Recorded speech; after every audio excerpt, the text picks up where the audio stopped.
Thank you very much and welcome this afternoon on this snowy afternoon. Before we begin, we acknowledge we're in the traditional territory of the Anishinaabe peoples in the Huron-Robinson Treaties area. We recognize the long history of the First Nations and the Métis peoples on this land, and today we show respect to them. We acknowledge that we have important neighbors, the Wattamohawks and the First Nations of Moose Deer, Shawniga, Wasauksing, Magnetawan, Henley Inlet, Nipissing, and the Dokies. We look to the elders of both nations as a source of inspiration and guidance and the living memory of our communities. Like all peoples, we must accept that we're stewards of creation and that the land comes to us with responsibility where no hierarchy exists. All life is sacred on earth, in the waters, and in the skies. And as settlers on this land, we're grateful for the opportunity to meet here, and we thank all of the generations of people who have taken care of this land for thousands of years. Before I call the meeting to order, I want to acknowledge that we have an addendum this afternoon. We have some correspondence related to item 5A, the consent application. The Rotary delegation has canceled their appearance today due to illness. And we have a staff report on item number 8 about the draft budget. So with those changes, could I have the approval of the agenda? Thank you. All in favor? Thank you. And is there any disclosure of pecuniary interest or general nature thereof? No. So I have a motion that the Council of the Corporation of the Township of Seguin does hereby adopt the minutes of the regular and closed session meetings of Council held on November 18th, 2024 as circulated.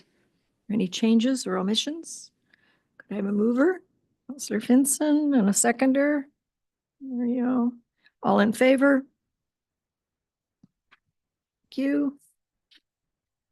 And I have a motion that the Council of the Corporation of the Township of Seguin does hereby adjourn the regular meeting to hold a public meeting for the following matters.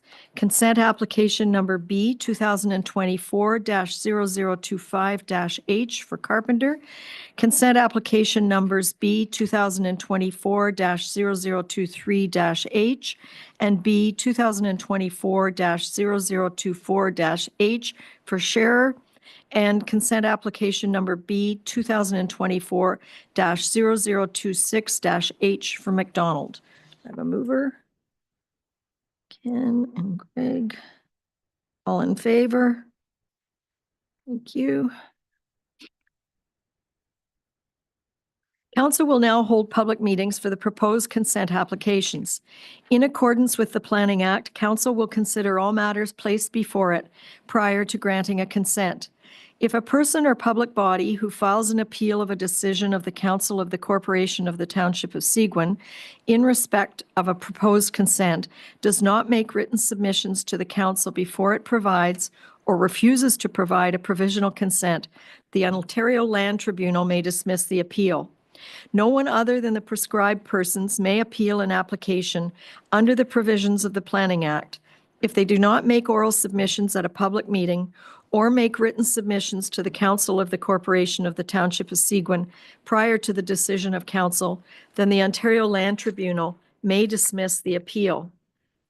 The purpose of consent application number B 2024-0025-H for Carpenter is to recreate a parcel that has inadvertently merged. I now ask the clerk to state the method by which the notice of the meeting was provided and the dates on which that notice was provided. Notice of the public meeting was provided by posting the property on November 5th, 2024, posting on the Township of Seguin's website, and by regular mail on November 16th, 2024. Notice is therefore considered valid in accordance with the requirements of the Planning Act. Has the Township received any correspondence with respect to this application? Correspondence has been received from Aaron Cameron. Is there anyone present in person in the council chambers who wishes to speak in favor of or in opposition to this application? Has anyone registered to speak to this application via electronic participation? No one has registered to speak to this application. And does council have any questions? No? Okay. We move on to the second consent application.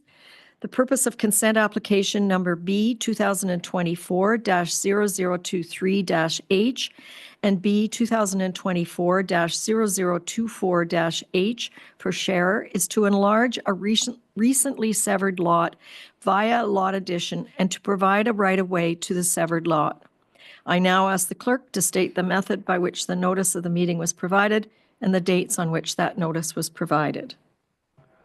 Notice of the public meeting was provided by posting the property, posting on the Township of Seguin's website, and by regular mail on November 18th, 2024. Notice was therefore considered to provide in accordance with the requirements of the Planning Act. Has the township received any correspondence with respect to these applications? No correspondence has been received.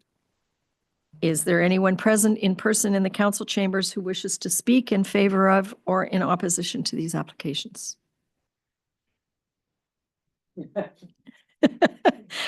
Would you like to speak to it? Okay, thank you. Has anyone registered to speak to these applications via electronic participation? No one has registered to speak to this application. Does council have any questions? No.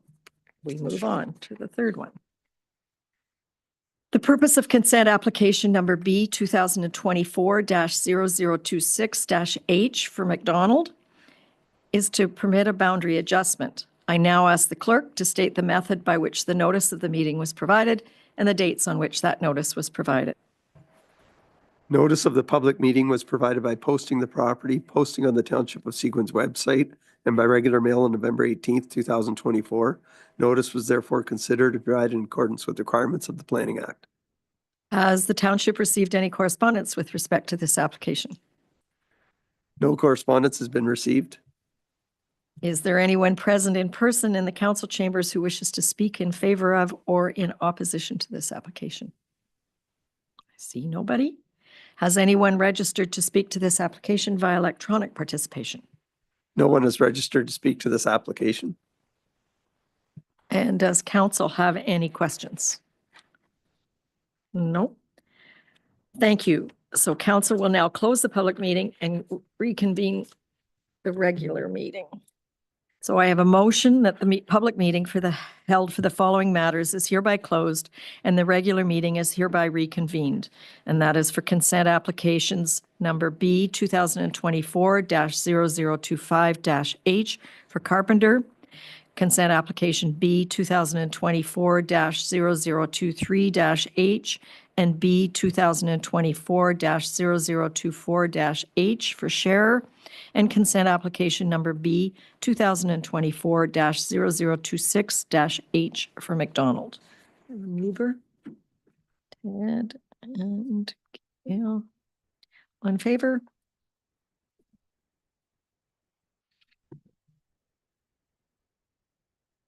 So now we move on to the actual passing of these consents that we just had a conversation about. So the first motion is that the move that the Council of the Corporation of the Township of Seguin does hereby grant provisional approval to consent application number B 2024-0025-H for Carpenter, set out into the conditions, subject to the conditions set out in the decision. A mover? Okay. All in favor? And a motion that the Council of the Corporation of the Township of Seguin does hereby grant provisional approval to consent applications number B 2024-0023-H and B 2024-0024-H for Sharer, subject to the conditions set out in the decisions. Any? All in favor? Thank you, and that is passed. And the third one, I have a motion that the Council of the Corporation of the Township of Seguin does hereby grant provisional approval to consent application number B 2024-0026-H for McDonald, subject to the conditions set out in the decision. Motion by Gail and Greg, all in favor. And that is also carried.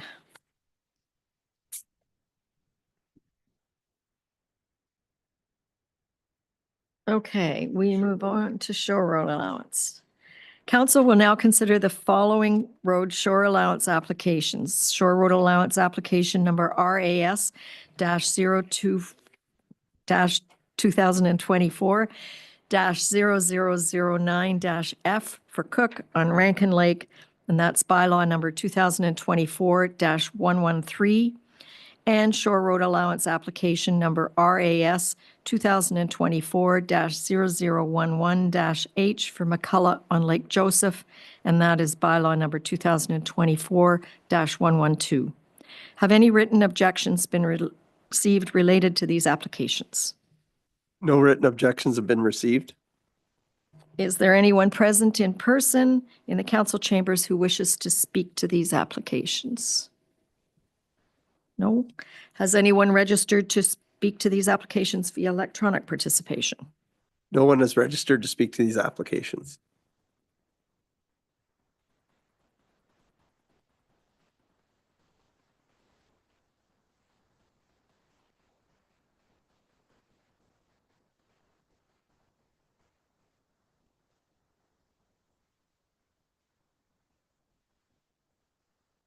I have a motion that bylaw number 2024-112 and 2024-113, being bylaws to close, stop up, and sell various portions of the shore road allowances, are hereby deemed to have been read a first, second, and third time and passed by council.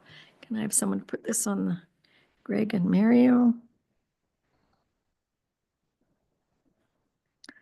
Does anybody have any questions? All in favor? And that is passed. And we have one more. Well, that's both of them. Okay, easy. Thank you. So we move on to our delegations, and I see some representatives of the Georgian Bay Biosphere here.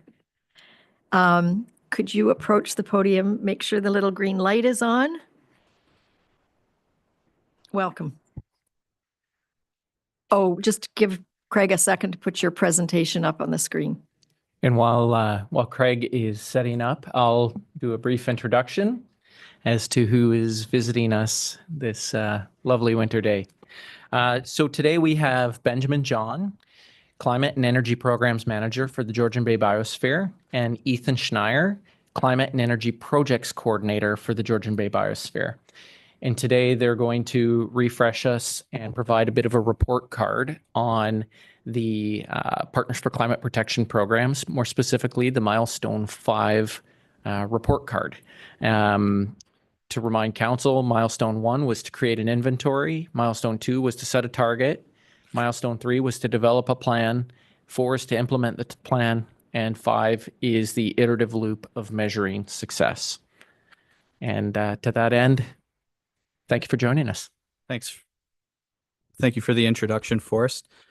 Just to add a little extra detail as to what it is that was measured in this milestone, really what it breaks it down to is understanding how energy has been used through your municipal assets dating back to your baseline, how that relates into the costs that you've put towards that energy usage over time, and then ultimately it brings it back into that emissions aspect as well too. So there's 3 functions that we're looking at here: energy usage, costs, as well as the emissions associated with it. Again, the scope focusing specifically on your municipal operations.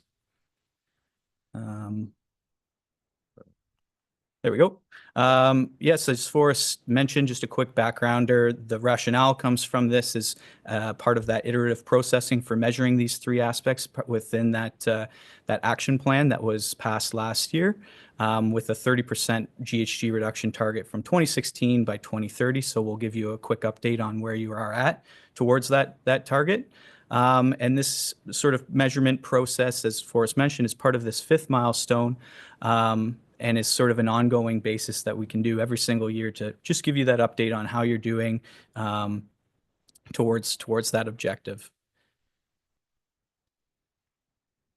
So we'll get into what you'll see now is a lot of graphs and charts and tables, and I realize we only have 10 minutes to have a delegation up here, so we'll definitely invite lots of questions afterwards.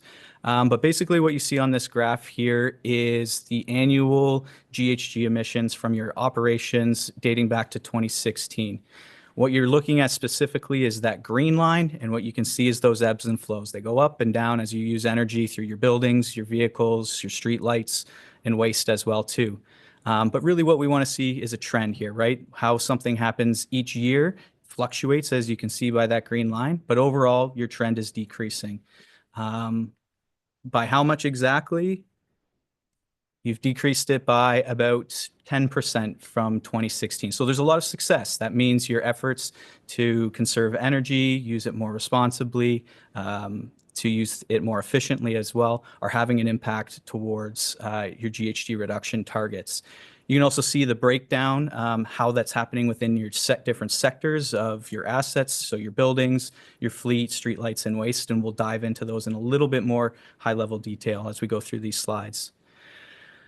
As I mentioned, we can look at how energy, with this report that you've received, looks at how energy is used across these different sectors and the types of energy that's using and how that's changing across time as well too.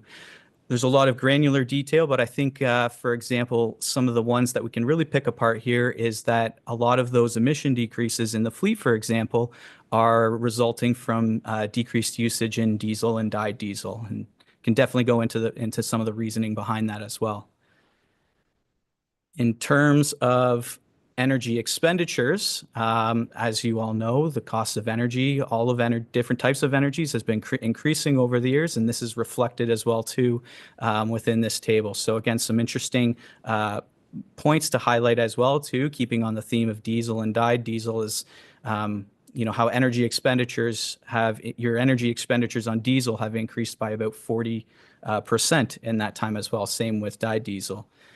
And for myself to tell the story, I think when we push these two metrics together, it tells a really interesting story. So for example, staying on those two types of energy sources, you're seeing a decreased usage in diesel, increased expenditures as a result because of those changing costs.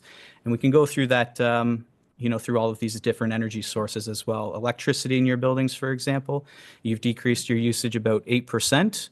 Dating back to 2016, and that's resulted in roughly 21% less electricity expenditures as compared to 2016. So breaking this all down, one aspect that we've included in this report in front of you is this concept of avoided energy costs. Avoided costs are different than cost savings. If you'll look to this last slide, for example, 2 slides ago, sorry.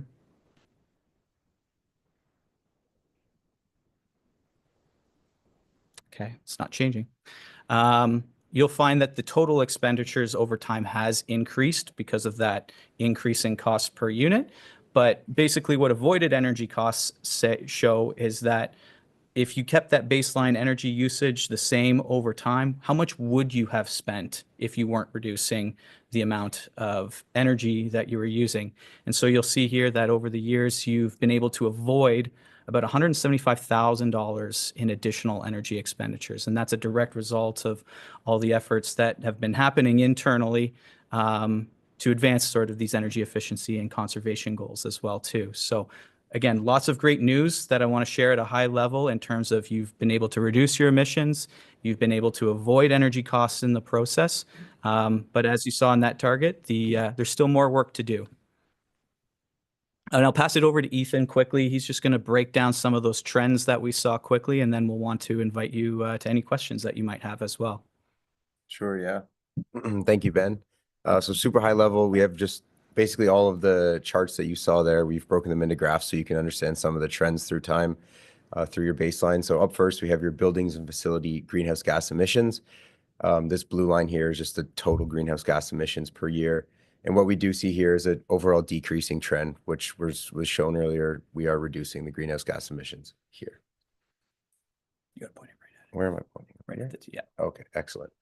So breaking down these buildings and facilities greenhouse gas emission sources, what I would like you to have a quick look at is the propane and the natural gas, the orange and the gray bars, accounting for the majority of the greenhouse gas emissions through your buildings and facilities.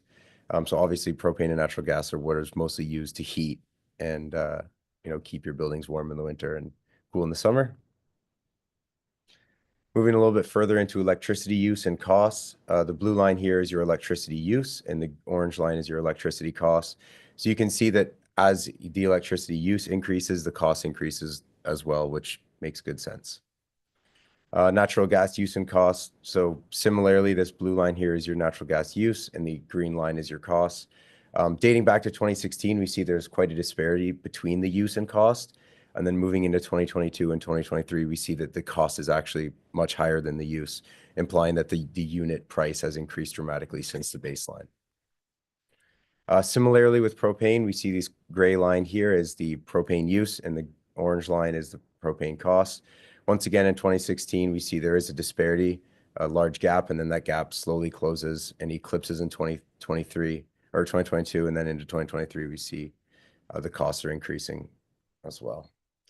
Moving into your fleet, so this is the overall fleet greenhouse gas emissions. So this is all the emissions from your diesel, gasoline, and dyed diesel, and all your trucks, your cars, whatever it may be that you use for your operations.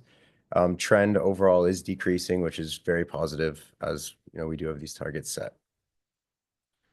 Breaking down your fleet greenhouse gas emissions, these blue graphs here, or sorry, the blue bar is your diesel, and gray and orange is both different kinds of gasoline and dyed diesel. Primarily, most of the greenhouse gas emissions for your fleet are coming from diesel, which would make good sense as lots of snow on the road and snow plows and those sort of activities.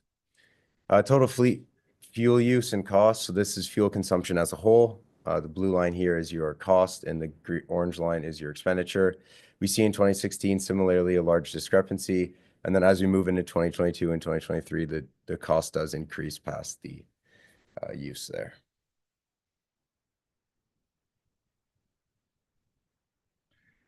Same trend here with the diesel. Although the orange line here is your diesel consumption, you can see that actually we've saved about 40,000 liters from the baseline, which is quite impressive. But although there is this decrease, we still see that the fuel expenditure is increasing past the relative decrease.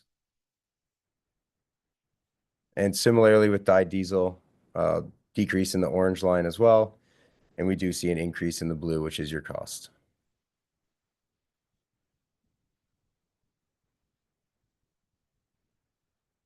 Uh-oh.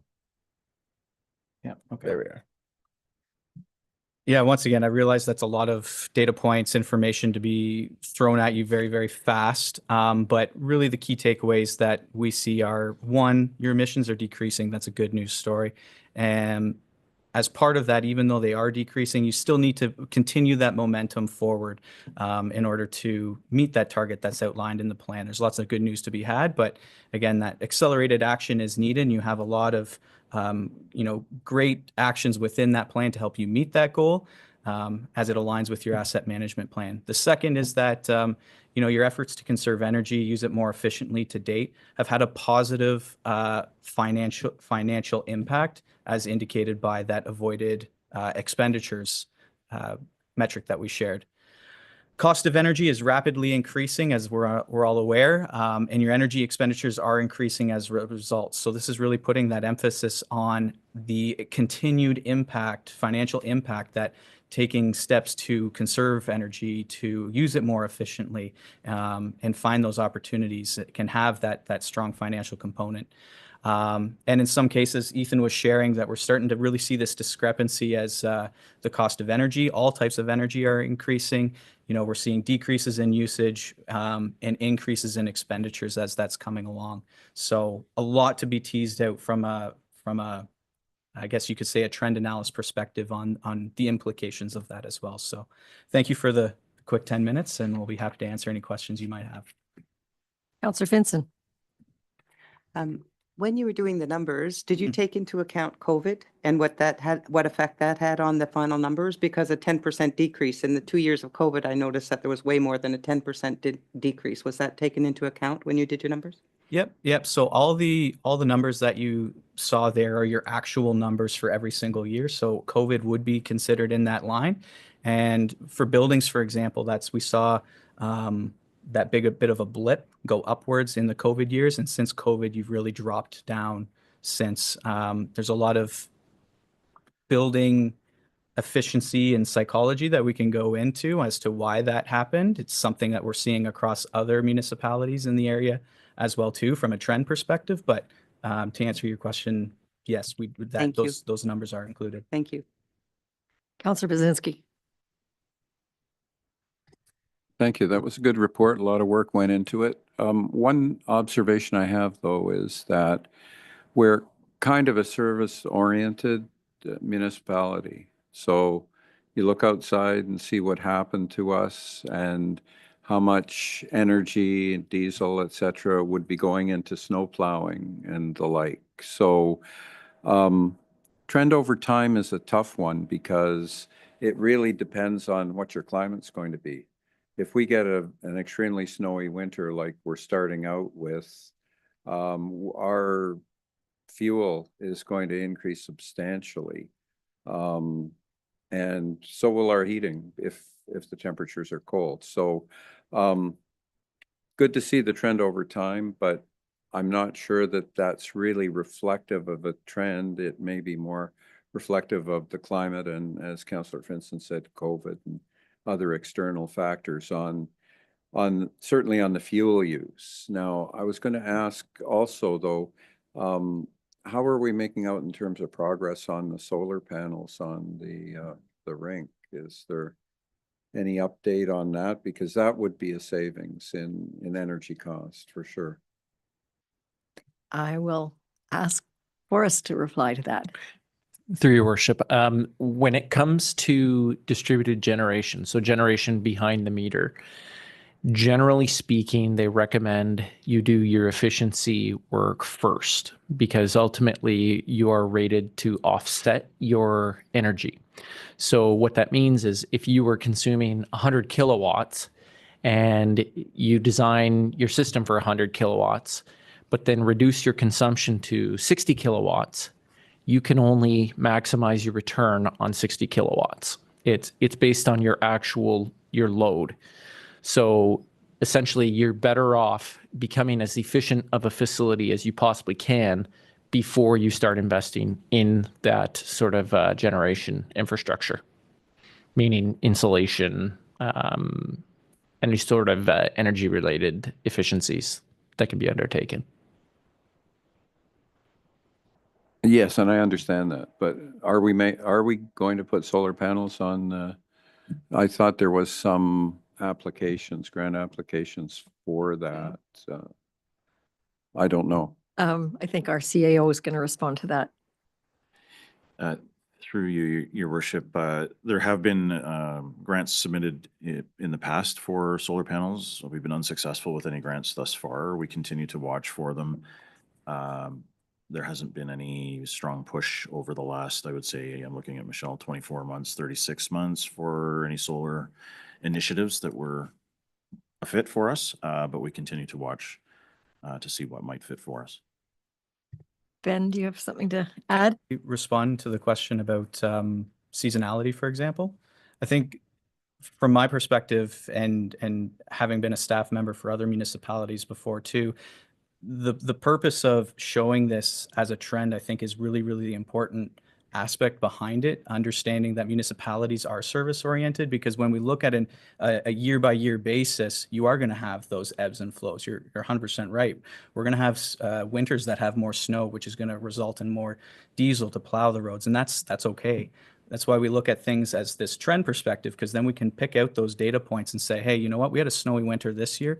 This is why this happened. This is the financial impact that snowy winter had. So it allows us to have all of these extra data points from an environmental perspective, from a financial perspective as well, to help inform any future decisions that might be made. Thank you. Councillor Fellner, I see your hand up. Thank you, Mayor.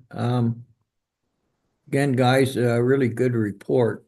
I was kind of jotting some numbers now, but you went too fast, so I just wanted, the thing that really sort of struck a chord with me was you're looking at, a snapshot over the last 8 years, and it seemed to me over the last 8 years, now correct me if I'm wrong, I know in fuel, diesel fuel, gasoline, dyed diesel, that cost the cost of the fuel is on a unit basis almost doubled. Is that correct? Pretty well, yes. Right. So in 8 years, we've gone through 100% increase in price in fossil fuel. Is that a correct statement? Depends on the situation. We do have information on how the commodities themselves have changed over time.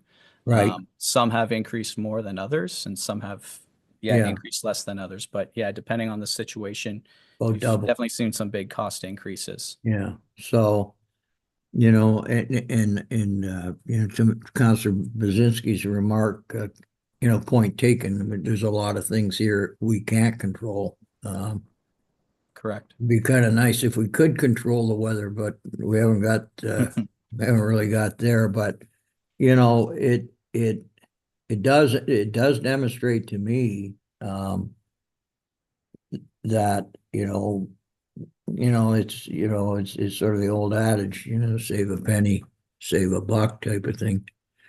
Count your pennies, save a buck. So I was interested to see the avoidance number. I thought the avoidance number was really without that avoidance number, we'd be really upside down if we were at the same consumption levels that we were in 8 years ago. So I found it very informative, and thank you for your efforts.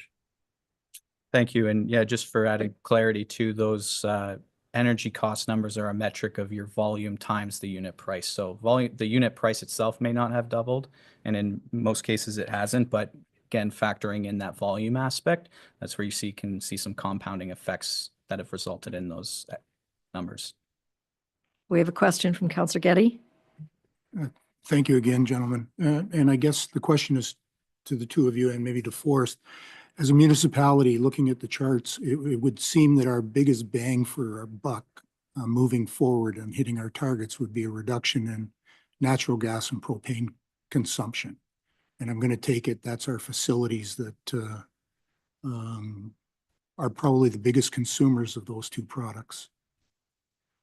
I would say that not to focus on any one thing, to be quite honest. What I tell all IceCap members is to focus on your asset management plan first and foremost. Understand where those opportunities that you're switching out, if it's an HVAC system, if it's a chiller, a boiler, understand what opportunities that you have to perhaps improve energy efficiency, and look at the business case for it, right? If there's a life cycle business case to save money, then there's definitely merit to look into that. If not, then you still have those decision-making points to, say no.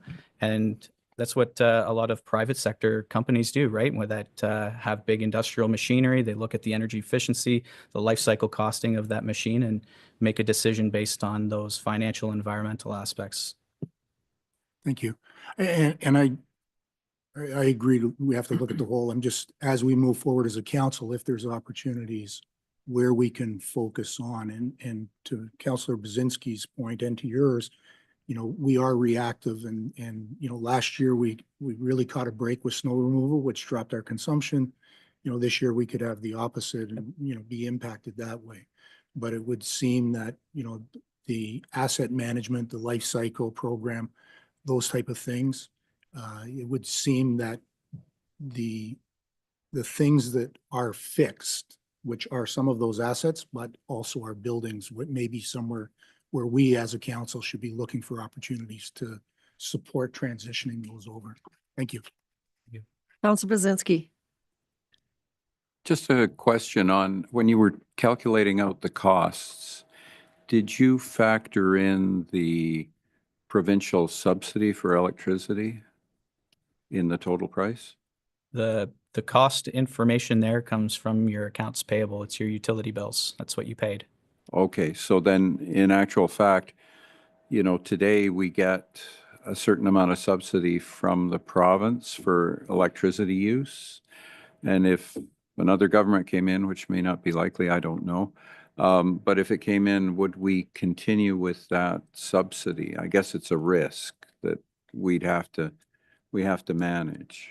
I don't know if I have the answer to that. I think I'd defer to either Forrest or Michelle for an answer on that, to be Yeah. quite honest. Okay, and the only other thing, when I worked in Ontario Hydro, which I did for about 13 years, we always would say that we have safety in a generation mix. We had a number of different generation sources. And so I think, and we want to have efficiency in everything we do. Absolutely. But having a number of different sources for energy is probably a good thing. Especially, I know my daughter was out for a day and a half with her power reset just yesterday, actually. And so having a mix of electricity and natural gas is kind of, it lessens the risk, especially if you have a backup generator that can start your gas heaters and so on. Thank you. Thank you very much. And it is eye-opening to see the detail of your reports and the thoroughness of it. I think it will help guide us as we move forward. I will echo Councillor Bazinski's interest in solar, not only on the rink, but maybe on all our buildings at the airport. So I'd love to see us diversifying into renewable sources as we can. Just a question to you. I don't know where you get all these emails from KICLE, Kickley. I can't even block them anymore. And they are proposing that many municipalities are signing in. Are they really? Or is that false information? Or do you know? I've heard of a few municipalities in Ontario that have withdrawn themselves from the PCP program. The rationale, I'm not sure, to be quite honest. The one that I have looked into, my understanding was that it was a bit of a miscommunication amongst their council, a belief that ICLEI was going to be coming in to do the work for them. And that's not the case. Again, that's my interpretation of what I understood through those council meetings. So that being said, there have been some that have withdrawn as well too. But as Forrest mentioned, it's a free program to participate in. The rationale for why we were using it through the IceCap program is the concept of it's free. Over 500 municipalities across Canada are participating in it now. Through that, there's a lot of free resources that can be accessed to help through this type of work. And it's one of those concepts of, making IceCap efficient and effective is that idea of being able to tap into those established resources and frameworks where they're available. Thank you very much. It's just disconcerting how busy they are on the email. I don't know whether it's them or AI that's busy. Councillor Fellner, have you got your hand up again or still up? Oh, you need to put your microphone on. Yep, yeah, no, thank you, Mayor, I did, yeah, so, my question was sort of answered, asked and answered by Councillor Getty and Councillor Brzezinski, but, I just wanted to sort of, with this data, this baseline data that we have for the last 8 years, it would seem to me that you could make a more educated, as a council, we should be able to get better return on investment numbers for capital cost considerations. Let's say we were looking at converting half of a major building into heat pump and leave the other half propane or natural gas, whatever the case may be. We should be able to get a lot better better return on investment numbers, having the data that I see in these reports, which I think is pretty favorable. My initial question was more to, what about solar and heat pumps to replace some of the natural gas and propane burn. So thank you. Thank you very much. It's an impressive report, and it's one of those ones that I think we need to keep referring to. And I'm assuming you're going to continue. We've got 6 years here, and we're going to continue. So we need to see those lines going down. So thank you very, very much. Was a real eye opener. Thank you. Thank you. Mr. Sherman.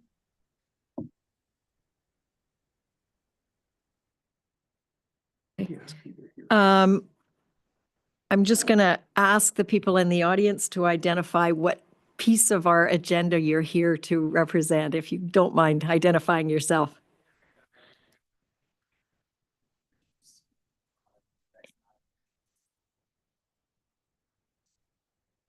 Okay. Do you want to come to the podium?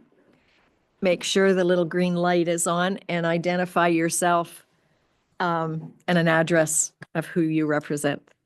And we have your correspondence in our agenda package.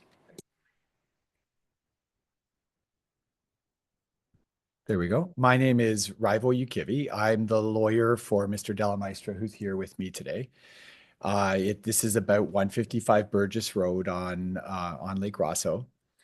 And I'm here to discuss Mr. Delamaistra's desire to build a boathouse on his cottage property.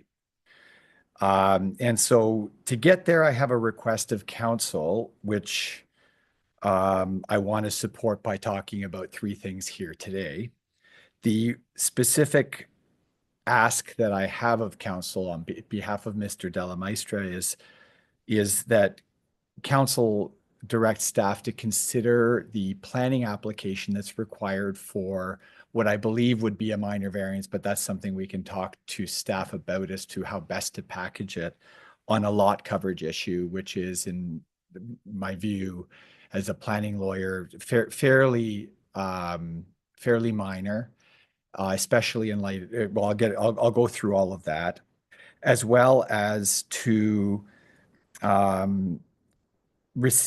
direct staff to discuss with us the enforceability of that restrictive covenant and whether there might be some options that are available that can address both what I believe, which I will go through, the weakness in that restrictive covenant in terms of what council is looking to protect, as well as then getting Mr. Delamaistra something that he's looking for, and sort of hopefully come to an agreement between the township and Mr. Delamaistra. So the 3 things that I want to cover here in my 10-minute presentation is why the planning application should be considered at this time. The second thing I want to talk about is very briefly just an overview of the lot and some of the planning. Most of it's covered in Mr. Sherman's report, but I'm not proposing to go through that in painstaking detail, because I think that's a planning matter that's not really ripe at this point for presentation, but just as a point of contact for council. And then I want to talk about what my conclusion as to why the restrictive covenant as registered is not, it should be removed, actually, because as drafted, it's unenforceable. So in terms of the consideration of the zoning bylaw amendment or the minor variance application, there's a general rule in planning law that says that the planning application itself is distinct and separate from the consideration of property ownership issues. And so when you look at whether or not there's a restrictive covenant enforcing a use, that specific issue is not something that is really a planning matter. So that typically the way that the Planning Act works, and all the way up through the Ontario Land Tribunal, is that if there is a land ownership issue, and somebody wants to bring forward a planning application, even on lands that they don't own, they are entitled to do so. And to the extent that they actually want to do something with that property and they don't own it, then they do so at their own risk. Now, I fully acknowledge that it's unusual that somebody that doesn't own land would want to bring forward a planning application, but it happens regularly, either through because somebody buys a property or in circumstances where there's a restrictive covenant on title and the owner would like to get the planning permissions in place while at the same time working with the owner of a covenant to change its terms. And so from that perspective, because the planning application is separate and distinct from an ownership issue, I would ask that we have the opportunity to work with staff to put forward a planning application that council can consider independently from the existence of that restrictive covenant. And so that's one of the key asks that I have of council in coming before you here today. And with that, I just go very briefly over the nature of the application that Mr. Delamaistre is proposing to bring forward. It would be the construction of a boathouse on his property that is consistent with the current regulation, and there would be obviously safeguards that we would be prepared to, or Mr. Delamaistre would be prepared to agree to ensure that there was no risk that this building would be converted into any kind of a residential use. I know that that's a very significant concern in all municipalities with lakefronts across Ontario, and I've seen that frequently, and it just respecting the intention of having a place where he can store his boat. And the reason why there's a planning permission required here is because there's a lot coverage issue on his lot. That the property at 155 Burgess is of an odd shape, and it's sort of created partially by in the bay that the property finds itself in, and partially by where the road is located. And as a result, it really has created a smaller lot in that sense, and the odd shape. So that's the one reason there's a lot coverage issue. And the second issue why I think that the planning concerns about this type of an application are reduced is that he's proposing to build the boathouse entirely on top of the existing dock structure that's there.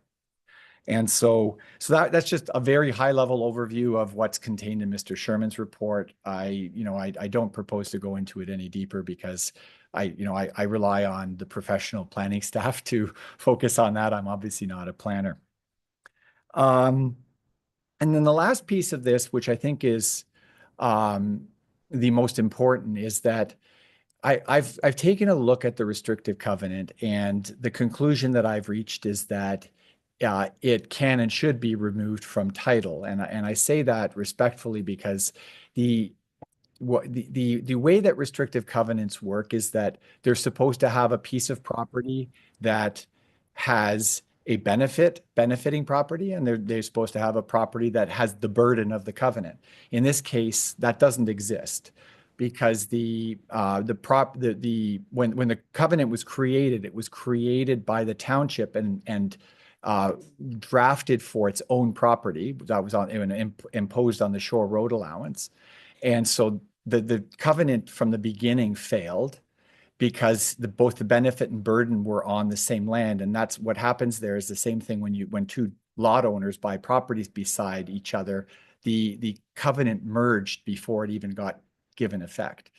And then the second piece of it is that because the covenant currently as drafted applies, the benefit and burden applied to Mr. Delamaistre's property as it stands, it doesn't have a benefiting and a burdened element, and it doesn't exist at law. There's a third component to it, which is that it applies to all other lands on the lake, which are owned by the township. But unfortunately, the Supreme Court of Canada and our Ontario Court of Appeal have said that that's not an enforceable covenant. The lands described have to be very specifically described. So because of that, we're asking council to direct staff to have discussions with us so that we can look at whether there's a way we can meet at a point where, obviously not a perfect solution for anybody, but maybe there's a way we can meet in the middle, and that's what I would hope to investigate as part of the restrictive covenant portion of the piece. And so those are the comments that I wanted to make. I didn't want to really prepare a long presentation or belabor it, but I'd be happy to obviously answer any questions.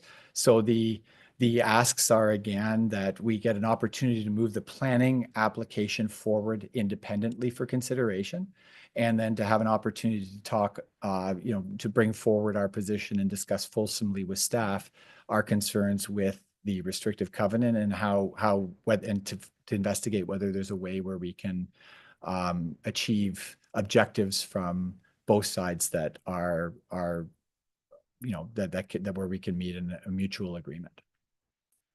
Thank you. I'm going to, Councillor Bazinski and Councillor Finson, you have your hand up.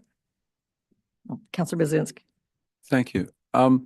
Just can you describe to us what your impression is on why the restrictive covenant was placed on those lands? I think that at the time there was a number of issues that arose while the building was being constructed. And there was a concern raised about a sport court that was constructed and whether or not that sport court required permits or not. That led to questions about lot coverage issues. And there was I believe, and I'll just turn around to make sure that Mr. Delameister is in agreement with this, but that there was a concern that there wouldn't be more buildings built on the property.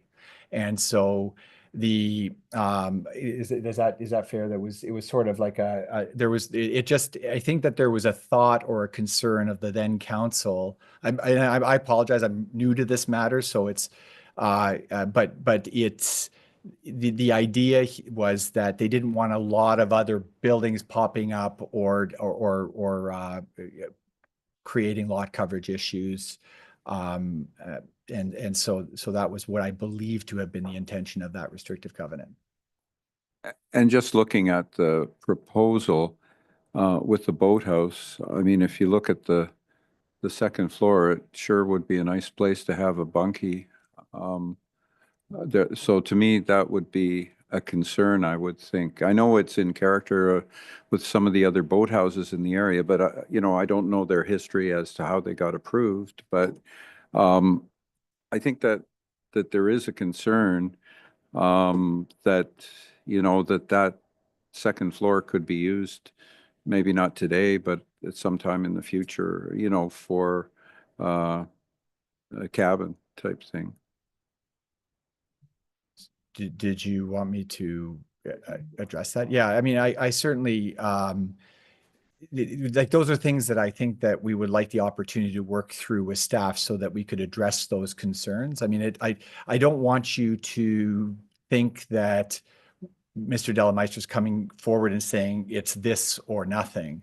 It's more, this was the architectural plan that was come up with, and obviously there are discussions that it's an open discussion. And the way that the planning application came forward before was that there was a concern about the difference. And the reason I got involved was because there was a concern that was expressed by council about whether a planning application could still be considered while there was a restrictive covenant on title.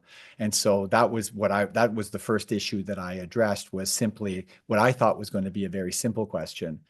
And so, but it ended up being a lot more complicated when I went and actually read the restrictive covenant. And so, obviously I just don't want to leave here today with council thinking that it's certainly not an ultimatum type of application. It was the first as these planning applications go, they get changed over time. Thank you. Councillor Finson. The covenant was put on not because they were worried about other properties, other pieces being built on there. I believe it was agreed upon because they overused the property to start with. Okay, so they overcovered. The coverage was more than it was, and there was Lake Rossall North Association was involved. There was a lot of people involved, and the agreement was made between them both. It wasn't something we dreamed up as we're going to do this. It was a covenant that was agreed upon by the landowner and by the township. So where I'm coming from, it's nothing to do with afraid he's going to build more properties. It came before everybody. It was agreed upon by everybody. So there was no offer when they came with the boathouse to take out some of the stuff that they'd put in to have less coverage as well. You know, that's a trust issue as well. What you propose to us is way more than you know you're going to get. So why would you do that? Like, why would you put forward something that is just ridiculously obvious that it's more than it should be? So I tend not to be trustworthy of something that there was no trust from the very beginning, and things were pushed as far as they could be pushed. And I think that's what happened. There was an agreement made, and that agreement was made between both people. So it's not like we made it up or we did that because we wanted to be spiteful. And it's not like when they came back, there was no offer to take anything away from the coverage, and the coverage they were asking for a boathouse was extreme. So I tend to not think that it's you presented it as a fair presentation. That's just my opinion. But thank you. I just have a question. The for sale sign on the property is gone. Yeah. Has it been purchased? No, it has not. Is there a potential purchaser? There's no agreement that's in place, is there? No. So it's off the market and not for sale. Okay. Councillor Fellner. Thank you, Mayor. Sir, the restricted covenant, notwithstanding, I think the reality of it is, and you alluded to, and I haven't really looked at the particulars of this lot, but I know the property, I've seen the building. But you did say it was a regular sized lot, maybe a little smaller in nature. And the way the zoning bylaw in this township works is total coverage is determined by a percentage of the total area of the lot within 60 meters of the shoreline, and that the percentage is governed by the shoreline feet. So I would assume that presently that what's on the property is in excess of the allowed coverage percentage. Is that correct? I think that I think that there was a change to the coverage that was permitted, and the only coverage that amendment that would be required would be for the boathouse. Yeah, because you see the way it works, docks Is that aren't correct? included in total coverage, but structures are, right? So it really doesn't matter whether your covenant is valid, invalid, what the legal opinion is. You'll get different legal opinions from different people. The reality of it is that the building is built, and then the habitable space within the structures is governed on a percentage basis of the the total footprint allowed on the property. So, and I don't know where that stands either. So, it as it stands, a structure is not allowed on the existing dock with or without your covenant, because he's already maxed out his available and then some is available coverage. Is that not correct? Well, no. Well, that wasn't my understanding. I thought that the boathouse was what was going to push it offside now. Offside from what though? From the zoning bylaw. From the zoning bylaw, or from, has there already been a put to the zoning bylaw? No, I think that it was, you're gonna have to help me on this one. I don't. think it was marginally over at the moment. Okay, so it is marginally over at the moment. Yeah. Okay, thank you. Okay, we have one more question from Councillor Getty. Thank you, sir. It seems your request is for us to direct staff. During the term of this council, there was an application already to remove the covenant on that property. Council voted that down. You are asking for something for a planning application, potential planning application, but you've also taken the position on your review that the covenant is not legal. I'm not sure of process, but I think it would be, I'm not prepared to be directing staff at this point.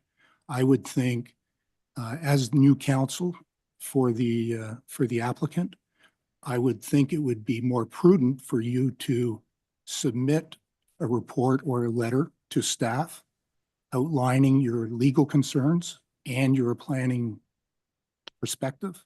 Okay. And I would be much more comfortable with something then from, and please don't take this the wrong way, but I have no idea who you are. Yeah. And you're standing here for 10 minutes giving a legal opinion. I think as a municipality, I would feel much better. I would like our own lawyers to review it if that is an issue to be reviewed. And I would like to hear from planning in regards to any potential application coming forward here. Thank you. Sorry, I might have been mistaken, but I did prepare a letter, and it was Mr. Sherman was supposed to have attached it to his report. So okay. We do have your correspondence. Okay. But as I understand it, your request is for the ability for you to meet with our planning staff to discuss your opinions and potentially file a planning application.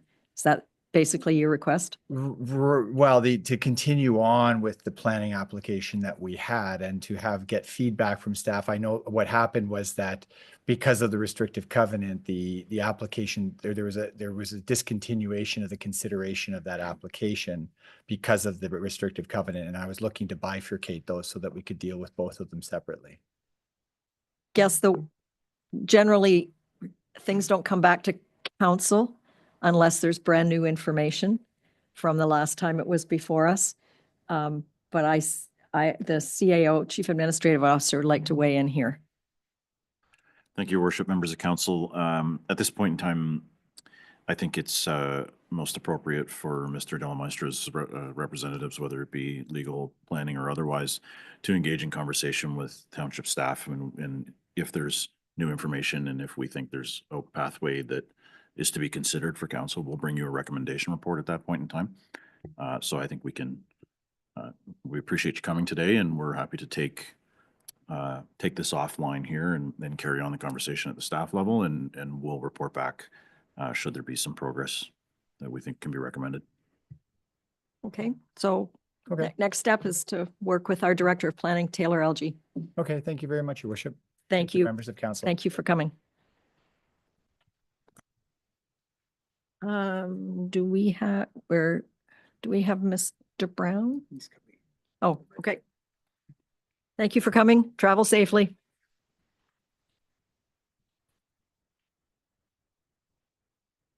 We're just waiting for Mr. Brown to join us on Zoom. Good afternoon, Your Worship and members of council. Can you? Good afternoon. And we have in our council package your proposal and the staff report, which I am assuming you have copies of. So if you want to speak to council, now's your opportunity. You have the floor. Thank you very much and for the opportunity. I wish I was present today. I had a family matter that diverted my direction in any event. Just a small little bit of background, just to bring everybody into context. We signed a subdivision agreement with the Seguin Township in April of 2023. Shortly thereafter, right around that time, the road was completed on Clear Lake. At that time in June, lot owners began to close, and at this point in time, there's 8 to 10 lots in full construction. As you know, a big element to this road relates to the first 1 kilometer that goes over Crown land. In the staff report on the third page, last paragraph, they reference that the transfer was pending. Well, I'm pleased to announce that on November 19th, the Crown land was transferred and is now owned by the township. I bring that as a matter of context. But lastly, and somewhat related to that, snow plowing has now been, the responsibility for snow plowing and maintenance has been absorbed by the township, and the first plow was very timely. It was Friday. Unfortunately, your local area wasn't too badly hit, and so it was a good little test run, not too bad, but others didn't have the same good faith. So really the matter here is the cost to complete the road as it relates to surface treatments. And I'm not a road engineer, but in simple terms, I think there's a two-step process. One is to apply the double surface coating and the asphalt at the various intersections and turnarounds. And then a year following that, at a later date, to apply a Surrey coat to seal it. In the summer of 2023, August of 2023, I approached both staff, Tom and Taylor, and I said, look, we got a practical matter here that we really should address in good faith. And that is the reality of multiple lots going into construction with an abundance of heavy equipment, tractors, deliveries of lumber and et cetera, and just the constant wear and tear of half tons, trucks buzzing back and forth. So we approached in good faith Seguin staff and said, look, there is precedent to pursue the following idea. The precedent relates to a project that goes back some time, maybe in many cases before all your time, but it has to do with the Nespin subdivision on Turtle Lake. And the way that was handled is that in 2010, 2011, the road was completed. And then about 4 or 5 years later, the township used the deposit funds and completed it when the primary construction was calmed down. So our interest, we could have easily started road surface treatment in the spring of 2024. That's why we started speaking to staff in August. And collectively, I think they did their research. They spoke to other members in the group, in staff, and we collectively arose at the idea of an amendment, which would allow us to top up, for some unforeseen amount, to deal with additional costs, and that the township would now have the full flexibility and the funds to complete the surface treatment at some future date, which they could select based upon the circumstances at the time. And so that was the proposal, and that's what I would like you to consider. And I'm certainly open to any questions you might have. Hopefully, I've addressed the topics properly. Thank you very much. Before we proceed, I'm gonna reread the motion that's before us. It was deferred once, but just so you know exactly what we're talking about, we have a motion that bylaw number 2024-125, being a bylaw to authorize the execution of a subdivision amending agreement between the Corporation of the Township of Seguin and 2555569 Ontario Inc. for the development of Clear Lake Estates subdivision concession 2021-0001-F is hereby deemed to have been read a first, second, and third time and passed by council. And it was originally moved by Councillor Bazinski and seconded by Ken Adams. We deferred it on November 4th, and I think you have a complete report that includes the costing and the estimates from our Director of Operations before us to accept the proposal and basically don't finish the road till the construction is mostly finished. And those of us that live on roads that have dump trucks coming down multiple times a day, they don't do the roads any favors, whether they're paved or not. So does anybody have any questions for Mr. Brown? Councillor Bazinski. I think what you're proposing is the way to go, because if we assume the road, you put the second coat on now, and the dump trucks and other vehicles destroy it at a later date, then the township's going to be holding the bag anyway. So I like that idea. My only concern at this point in time is, engineers have estimated what the cost to finish the road would be. Well, I would feel a little more comfortable if it was actually road building contractors that gave us the estimate. But the other thing is, it's staggering what the costs are doing. Over the last 2 years, we've had changes, just outrageous changes, and we have no choice but to go along with it. So I think that's where the township was coming from, that they're concerned that if we take it over now, that putting the second application of the tar and chip on and slurry, what if it turns out to be $1 million instead of $500,000? That really is the fundamental concern I think we have. We like your idea, but is there a way that we can guarantee that the township isn't going to be holding the bag at the end of the day if the contractors together say, no, it's now $1 million? I'm going to ask our Director of Planning to weigh in, and our Director of Operations unfortunately couldn't be here due to a family matter. So Taylor, can you respond? I know you've been involved in the discussions with Tom. Certainly, through your worship. So the Director of Operations did run these numbers, and he has experience in building roads and maintenance and costs. We tried to predict what we thought inflation would be. As Councillor Bazinski correctly know, though, that's a bit of a guessing game. I don't think anyone predicted inflation in the past couple of years to be what it is. But essentially, the best effort to predict what the cost would be was put forward. But if they were to finish off the road today and we had to assume it, we could be in that same scenario regardless. So there's no perfect solution, I guess, is what I'm trying to say. And we feel this puts the road and the municipality in a better spot than the status quo. Thank you. Councillor Adams. I agree with Mario. And my concern is if it does go up that amount, is the developer willing to pay for the overages?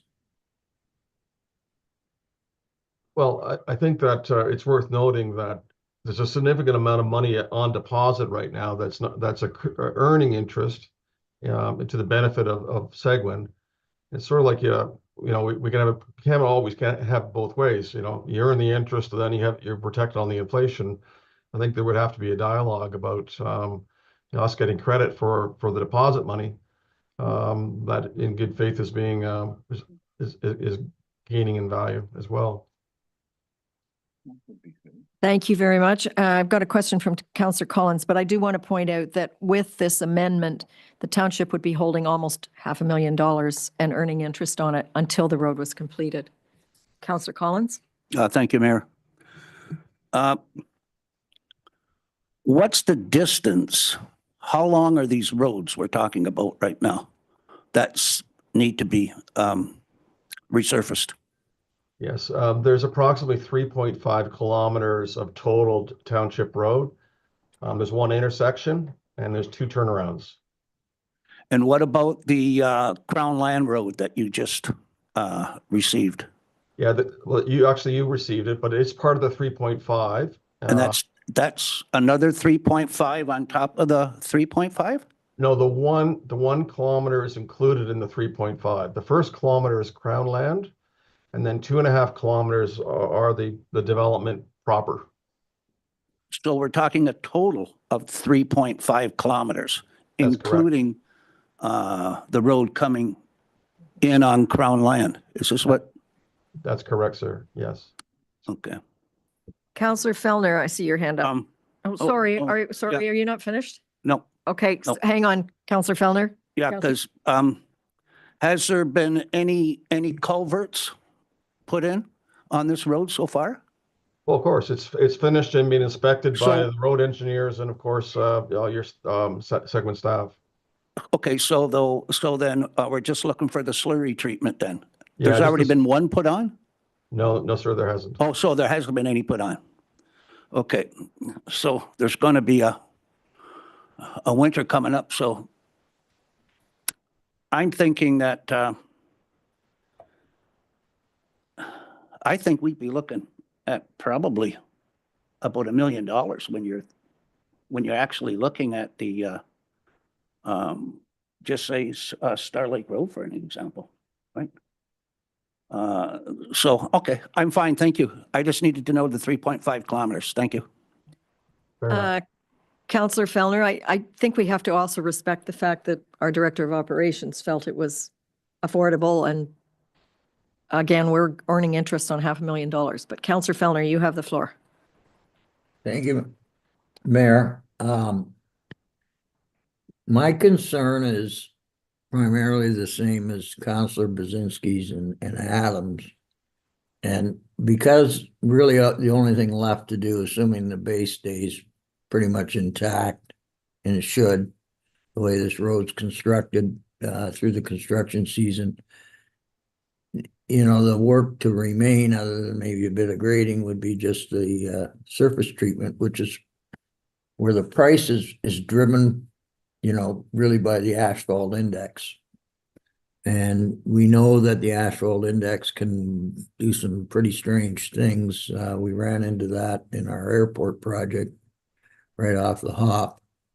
Yes, that's what, and so I'm wondering, I think the reasonable thing to do is to work out something that would let the township take over your responsibility to finish the road, but somehow tie the agreement into possible increases, due to the increase of asphalt. I know on some of the highway projects, the MTO lets out, they reference the asphalt index and,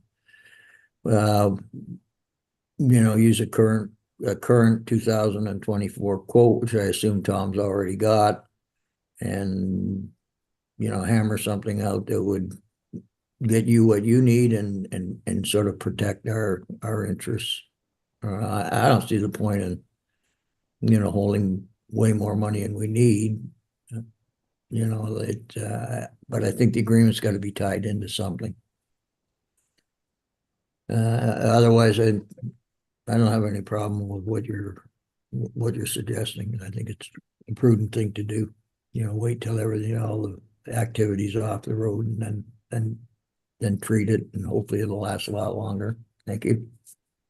Councillor Bazinski, last comment on this. Yeah, and I mean, I think if we took over the road, you're looking at us doing the snow plowing and then the grading and so on over the number of years before we would, finalize the surface treatment. So that wouldn't be an issue, but, we could, I think it's possible to come to some agreement in terms of, okay, give you a credit for the interest on monies earned versus, the township doing the maintenance on it, because I assume you have a snow plowing contractor at this point for the winter and so on, and then we look at, okay, what is the final cost, because it just scares me to death. I look at any capital things that I want to purchase, and in some cases the price has gone double, and who knows what'll happen with the price of oil and then all the byproducts like asphalt. It's just, to be responsible to our ratepayers, I think, we have to protect ourselves. We're not looking to make money off of it, but thank you. Mr. Brown, you have a reply. I believe the township plowed your road this week, didn't it? Yeah, Yes, it's yes. we're already maintaining it. Yeah, I just bring that to Go your ahead. attention that the township has assumed the road. We're just dealing with the final treatment. Jason's going to weigh in here. Thank you, Your Worship, members of council. Certainly, if you're desire is to defer this a second time and send us away to see if we can tie an agreement to the oil index. We'll endeavor to do that. What I would suggest to you, and as I had a conversation actually earlier today with Councillor Fellner, is the road is ours, and with this money, we choose what we do as a final product. It does spell out a double, I don't want to double surface treatment with slurry and asphalt upon turning basins in accordance with the approved plans and the municipality standards. So if we get to a point in time in a couple of years when we want to finish that road, and it becomes our decision on how far and how much we put into it, we're gonna have to do something. But if for whatever reason prices are through the roof and out of control, then we can choose to not do it at that point in time. We can wait. Or we can put one layer on instead of two. It becomes ours to manage at that point, and it's in our destiny of how we choose to do that. The other thing I'll flag for you is effective January 1, every one of those homes that pulls a building permit will be paying development charges towards this as well. So we are well protected, in my opinion, and my recommendation is reflected in the staff report for your consideration. Thank you very much for clarifying.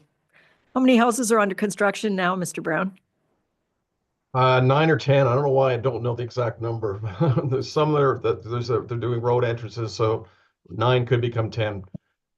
Yes, and lots of discussion for next summer as well. Yep. Okay. Thank you. Yes, our building season has seasonality. Yes. Councillor Fellner. Okay, so based on what our CAO, it's just confirmed to me is I have a lot better level of comfort if we're controlling our own destiny here. So if staff figures the amount as recommended is more than sufficient to do it today, I don't think I have a problem with the recommendation at this point. Thank you. Thank you. So I'm going to call a vote. All in favor of approving the staff recommendation and the motion before you. And that is carried. Thank you very much for your Thank you for your patience. Not at all. Thank you. What do I fill out here? Take care. Bye now. Okay, December 2. Thank you very much. And I have a motion that the Council of the Corporation of the Township of Seguin does hereby receive the staff reports as presented on the agenda for December 2nd, 2024 meeting of council. Can I have a mover? Ken, and a seconder, Gail. And all in favor. And I'm going to hand it over to our CAO. You have a memo in your package and you have an addendum related to this. Thank you, Worship, members of council, and of course to the public that's watching and wondering what's happening with our budget discussions. Over the last couple of weeks, I've had the opportunity to have conversations with each and every one of you and talk about the draft budget that was presented and where your position is, and my commitment to you is to come back and share what the insights were collectively.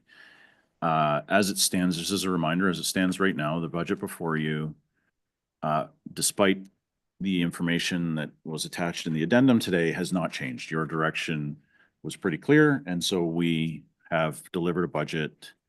We haven't changed the budget as of this moment. The discussion amongst members of council focused primarily on just a few items. One was the new staffing positions as recommended in the service level change proposals. And the other was some discussion on council compensation. So included in this memo is the first version, and I'll come to the second version in a moment, but in the first version, it highlighted the third-party levies representing a municipal tax rate increase of 2.572%, the asset management levy continuing at 1.5%, and the township's portion of what we control at 1.795% for a total of 5.867%. And I keep looking at Michelle because this is probably the number stuff that she should be saying, but I'm doing it for whatever reason. And she'll tell me if I'm wrong. We know that.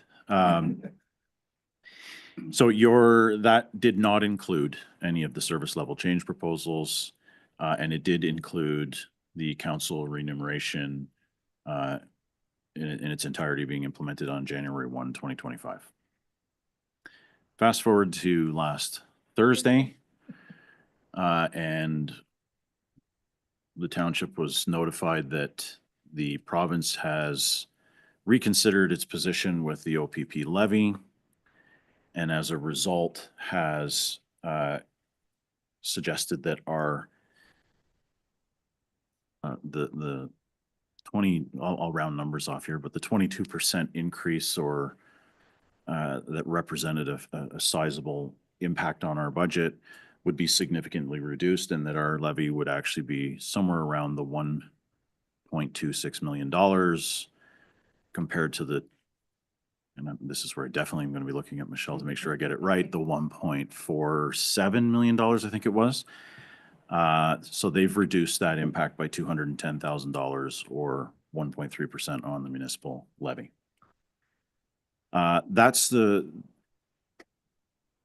So effectively what we now see in the addendum is that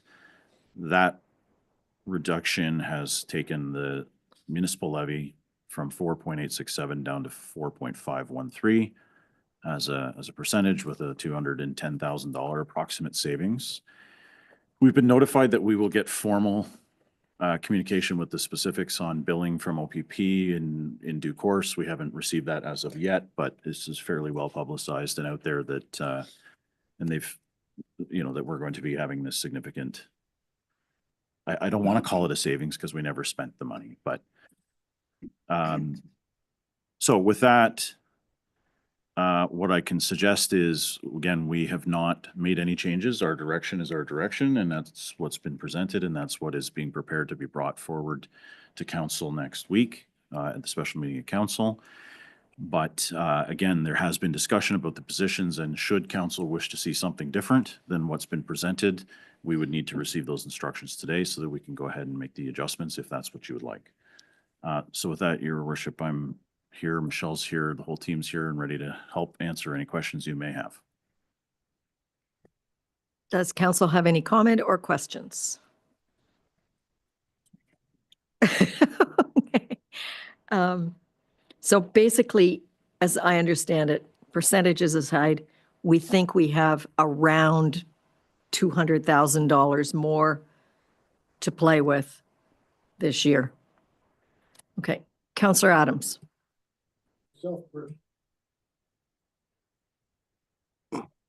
Myself personally, I would like to recommend that we put the communication program assistant back on the table. Myself. Sorry, could you put the communication program assistant back on the table for the budget? Whether it be full-time or contract, the climate change let's reverse it. Climate change coordinator. That could be full-time. It'd be communication program assistant. I feel because it's a new position, you don't know how it's going to work. I think that should be a contract position for 1 year before we, because it's a new position and they don't even know how it's going to work yet. They're just going to try and make it work, and it takes some of the workload off. So that's why I feel it should be a contract position. Okay, just a question to clarify.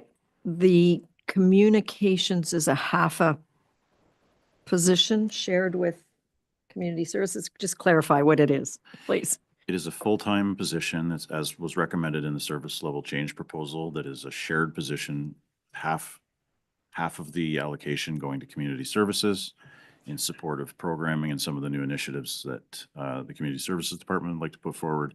And the other half was for communications in support of the communications portfolio and the number of initiatives that we have planned for 2025 and beyond in that department. And I'm happy to share some of those details if that's what you'd like to hear. Yes. You'd like to hear some of the programming? Well, I just want to, I think it should be a contract position. Maybe I'm wrong, but usually in the past, whenever it's a new position. Like it's a totally new position. Yeah, to me, it should be a contract. That way there in a year, if it's not working out, then you can eliminate the contract. If it's a full-time position, it's a little harder to work with.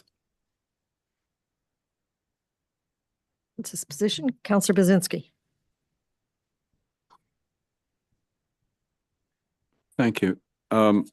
So on the table, when it has preliminary budget and it has 4.513%, is that essentially the budget that was presented on the 18th, taking the whatever it is, 1.5% off for the OPP?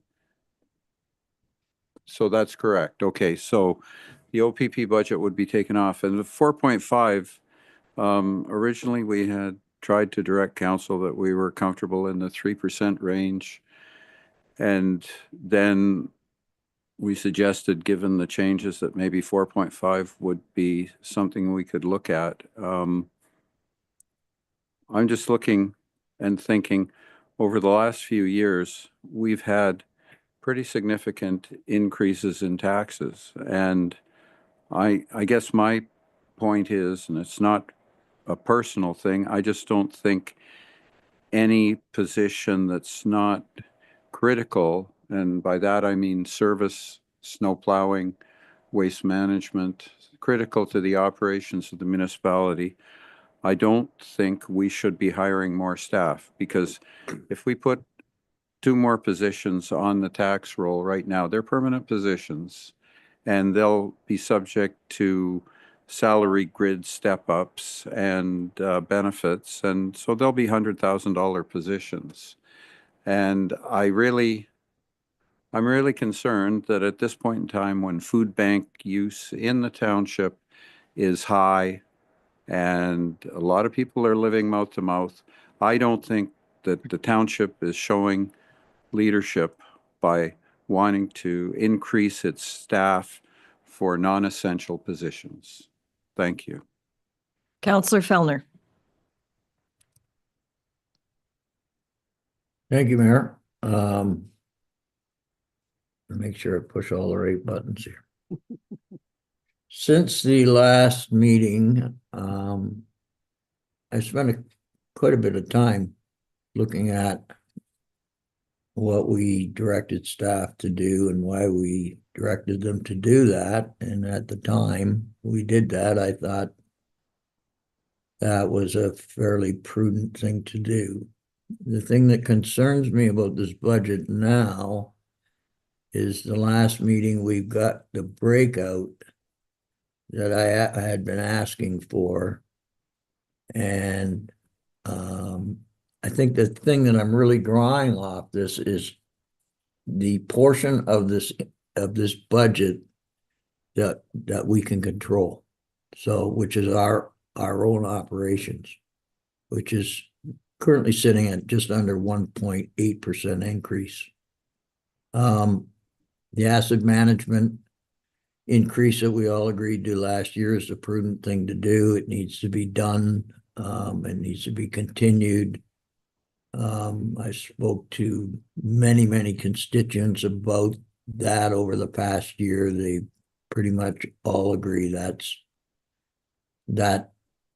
to be done. I mean, the third-party levies, we can't control them. So other than this rather brutal increase from the OPP, I felt probably left us no option to it but to try to trim as hard as we could. But in fact, we can't control that. It's going to be what it is.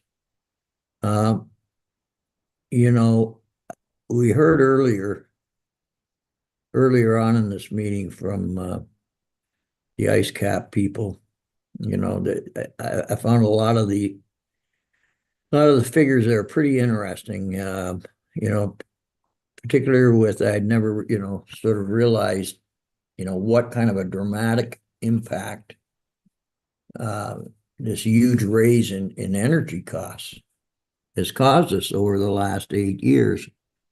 And, you know, the department that's mostly affected is our roads department. You know, I kind of look back at what we increased our roads budget, you know, since I've sat in council. And it's not enough money. It really isn't. We want better maintenance and we want more maintenance, yet we're not willing to put the tools in place. I think as far as the new positions go, the environmental position, which basically the climate change coordinator is an environmental position, I think there's some low-hanging fruit in this township. I brought it up at last budget meeting a year ago. Nobody had an appetite to look at it then, but I think there's some significant money we can save in our waste management, running our transfer sites, the way that we handle our garbage. And I think, you know, our director of public works has got his hands full trying to keep everything going and getting the roads back into the condition they should be. And I think this would be a pretty suitable project for maybe a new hire. As well, my constituents are concerned, particularly the lake associations, and I'm sure the rest of you that have lake associations in your wards, they're concerned about our septic reinspection program. We haven't had one since before COVID, and they realize that, you know, it's an honor system, but still, a lot of people, when it's pointed out to them that their septics are inadequate, you know, they take the positive steps and get it corrected, and we can keep working on seeing if we can control the septic application purpose. So I think because of this, I want to go forward. I don't want to go backwards. You know, I got involved 6 years ago because I wanted to go forward with this township. I think we have gone forward, so I'm not willing to go backwards. And I think leaving it just sit the way it is now and at 178, it's not enough. I would like to see that position put back on the table. As far as the proposed salary increase for counselors, I wasn't at that meeting.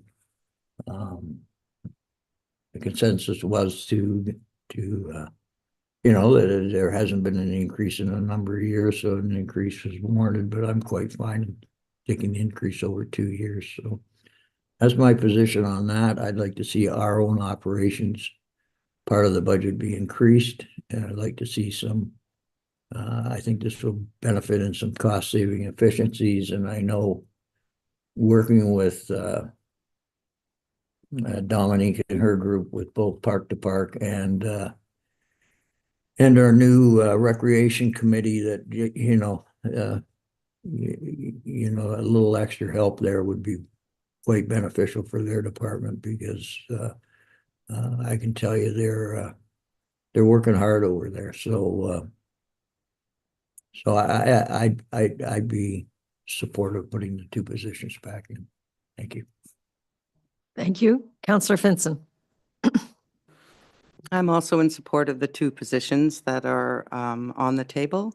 And I'm always surprised to hear we have to keep taxes low and then we want an increase in our salaries. So it's like talking on two sides. So I am not in support of the salary increase and not at that percentage by any means. I don't care who you are. Nobody deserves an increase of that magnitude, whether it's over 2 years or 5 years. Maybe if it was maybe if it was a new term of council, I might be feeling a little differently about it. But it's this term of council, you're asking for it for yourselves, and you're asking for 37% plus 3 on the COLA, which is 40%. Okay, plus 3, which is 30%, which is way more than the OPP is charging us. So all I'm saying is I am not in agreement for that, but I am certainly supportive of moving forward and having the 2 new staff members. That's all I have to say. Thanks. Councillor Bazinski. I think perhaps Councillor Finson has a short memory, because if she would remember, the increase that the mayor got was over 1 term, and it was a significant increase. And I think if you remember also that township staff also have a significant increase. Council hasn't had any sort of an increase for 19 years. 19 years. So perhaps you're happy to volunteer. Maybe you should submit your salary to the pool or something. But I think you're being a little overly critical without good information. Thank you. And I would like a recorded vote on this issue. I don't think we're in a voting position No, at not this right now, stage. but This when is we not what we're are- doing this, but When Councillor we are, that's a Vincent, really good idea to have a recorded Vincent? vote. And I think you might want to explain why you think you deserve that kind of a raise. We took this job 2 years ago, knowing exactly what we made.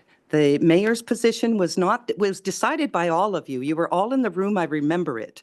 And you were all there, and it was not decided by the mayor. She didn't ask for that. That was decided by a committee that we hired. She did not ask for that. That was given to us, and we decided on that.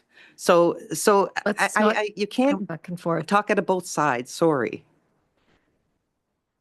I do think one of the things that we haven't addressed is in the original staff report, and that's the recommendation from the Finance Committee that had some nuts and bolts in it. It had the 1.5%. It had, hang on,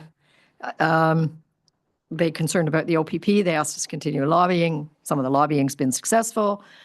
They stressed the importance of the reserve levels, which I know is near and dear to Michelle's.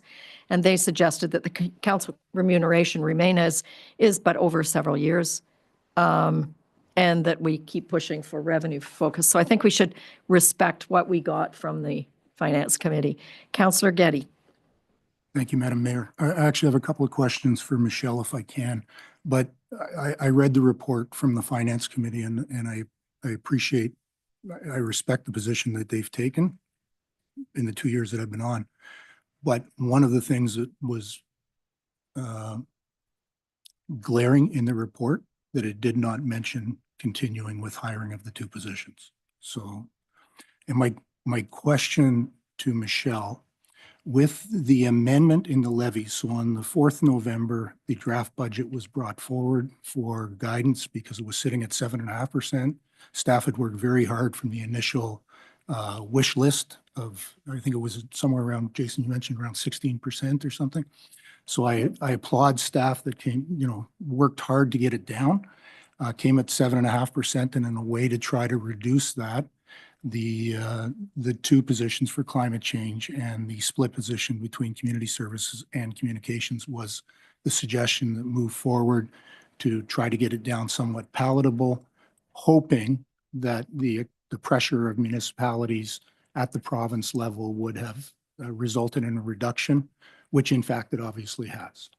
My question is, so as Jason has mentioned, the draft budget that is before us, that was what was put forward on the 18th of November, what that I believe was just under 6, but with the reduction in the OPP levies, what does that proposal put us at? The reduction of the OPP levies takes us down to the 4.513 right now. And that's the status quo budget without the 2 positions and with the full council remuneration in 1 year. That puts us at the 4.513 that was on the amended memo today. Which is really what the target was, for argument's sake, at 4.5%. That's correct. Without taking on any new positions. That's correct. Okay. If we take on, let's go chronologically, if we take on the climate change, that then puts us at what number? Just over 5.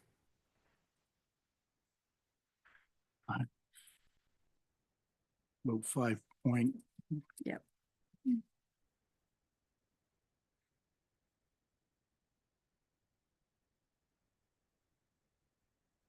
5.085.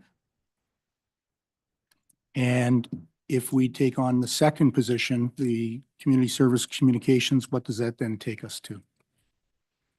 5.562.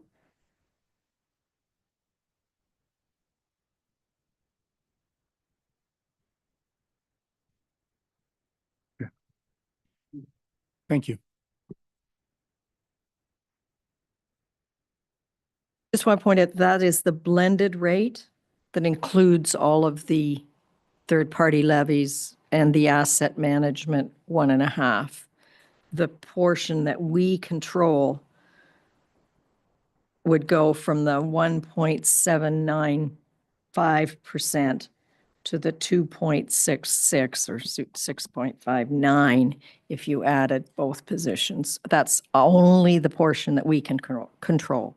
So when you look in the addendum, the amount per type of home, if they were both put in, would be that 5.377 of the blended rate. And that's the percentage if you conceive of the waterfront homes or single-family homes. And then there's a different rate for commercial and farms and what have you.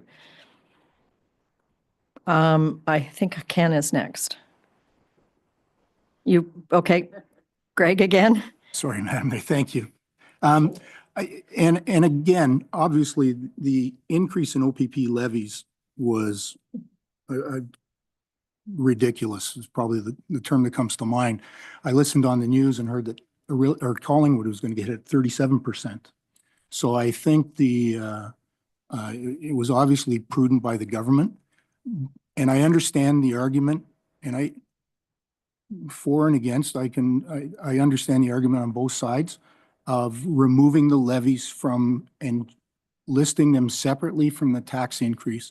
But the reality is all municipalities have a responsibility to provide policing, EMS. We actually do better being within DSAB, that we're not paying for it on our own. So although they were a ridiculous increase that was proposed to us, that is still something that has to be considered within our annual operating budget. It's not something that we can just vilify and say, okay, our target was 3 plus the 1.5 infrastructure deficit. If we get to 3 without acknowledging the fact that we have a response and historically have always paid for policing, EMS, and social services, that is part of the cost of running this municipality. That's all. Thank you. Any further comments? What we need to do to, sorry, Councillor Fellner? Thank you, Mayor.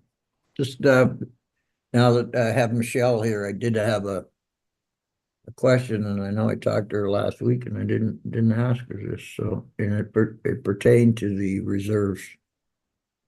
I know in the past, the reserves are calculated based on the total cost of operations. Is that correct? That is correct. Yep. So just explain to me in layman's terms, please.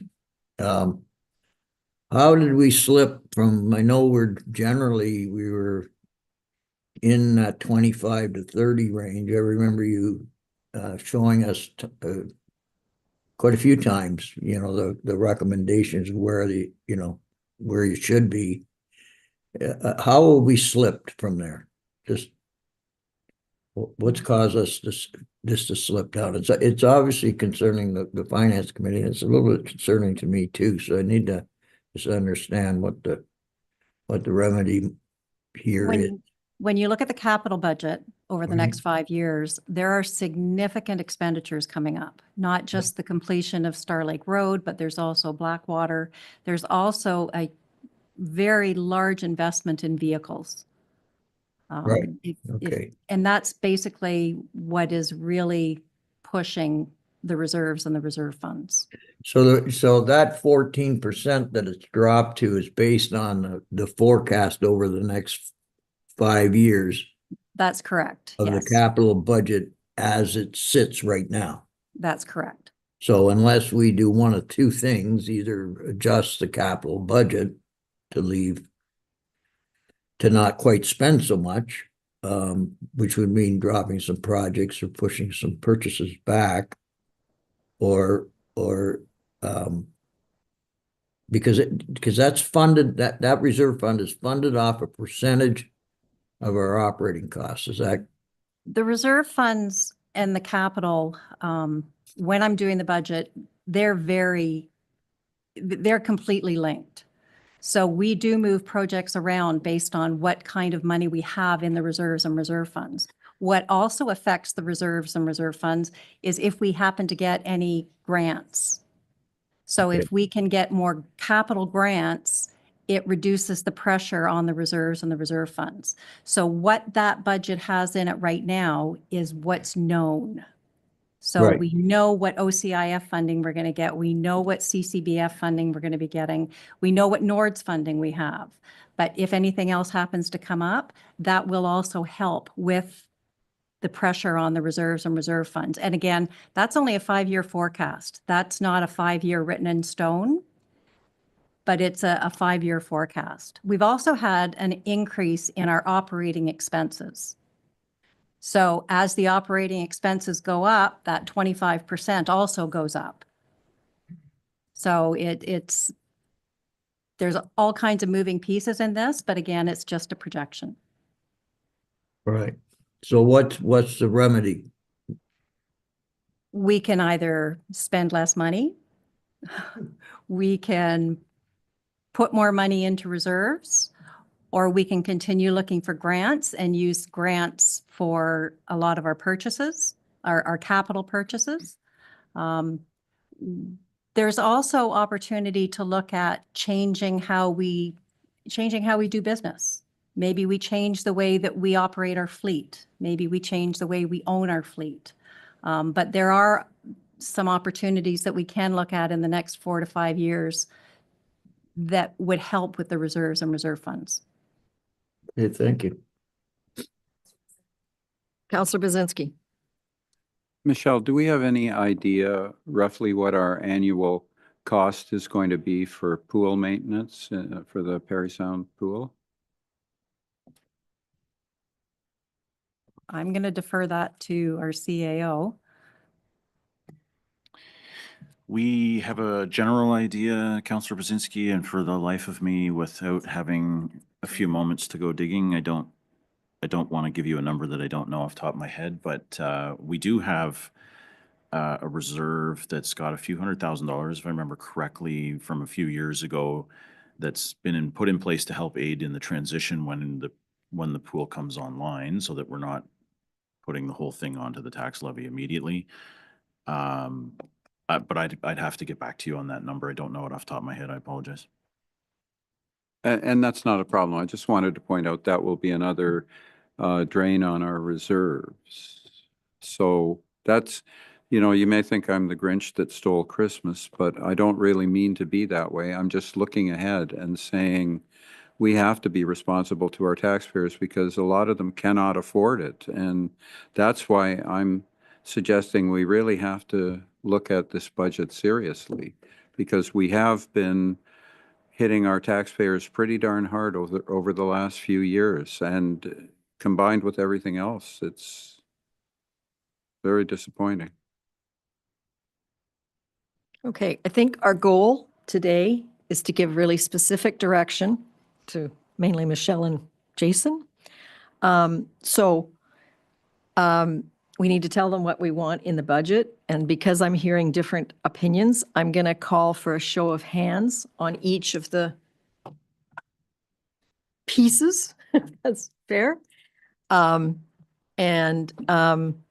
heard a couple people say that they wanted to see the climate change intern into the budget. And I'd like to see a show of hands for who would like that. You don't want to do this? I'm okay if everybody else is okay. Sure. Sorry, Michelle. So right now, the budget that is before us is 4.513, correct? How much if the council remuneration was reduced to bring that down by 0.013, and that was spread over the second year, that would put us in at 4.5, which is what our target was. Approximately, yes. Okay. And of the total percentage or the dollar figure that is council remuneration, how much is 0.013? If we spread it over 2 years, Yeah, if the. $28,000. No, It would be the- $28,000 savings. No, I'm saying Okay, right now it's included at 4.513. yes. Okay. To get to 4.5 would, please, let me just ask the question. If the 0.013 was deferred till 2025, what would that then, sorry, my calculator, I couldn't Didn't figure it bring out my either. calculator. And in fairness, you know, these numbers came to us in an addendum. It was a second addendum that came. I'd already got the addendum and there was no numbers in the first one. And I didn't get the second one until I got here to the meeting. I had, it wasn't on the one that was attached in I downloaded a second time and it came in, but for some reason it didn't come through on the first time. And so the conversations that I would normally be able to have with the CFO, we're not really in a position to have them. So to ask for these on recorded votes or show of hands, I think I know that there's a need to move forward with finalizing a budget, but I think quite frankly, I think it's unfair to council at 2:30 in the afternoon to get something an hour and a half before. And technology is great when it works. It didn't work for me. I saw it with what Councillor Bazinski had. But our target was 4.5. And we made suggestions on November 4th that got us down to 4.513. To get us to 4.5, if we push some of that councillor remuneration to 2025, That's a $2,000 savings. Like that's all that's needed to get from the 4.513 to 4.5.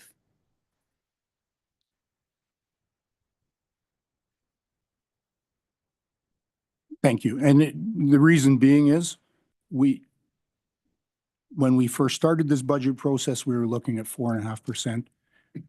We're at 4.51. And when I say 4.5, that's 3 and the 1.5 infrastructure deficit. We're at 4.513. And I myself am willing to reduce that to 4.5 and split that $2,000 over till 2025, because we made a commitment to our constituents to hit at 4.5, and I'm willing to hit at 4.5.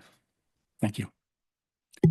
And I apologize for not getting the email and being able to ask the question when I got here. So I guess I need to ask staff, being the CAO and the treasurer, if council is unprepared to make decisions today, are we prepared to delay the budget till January?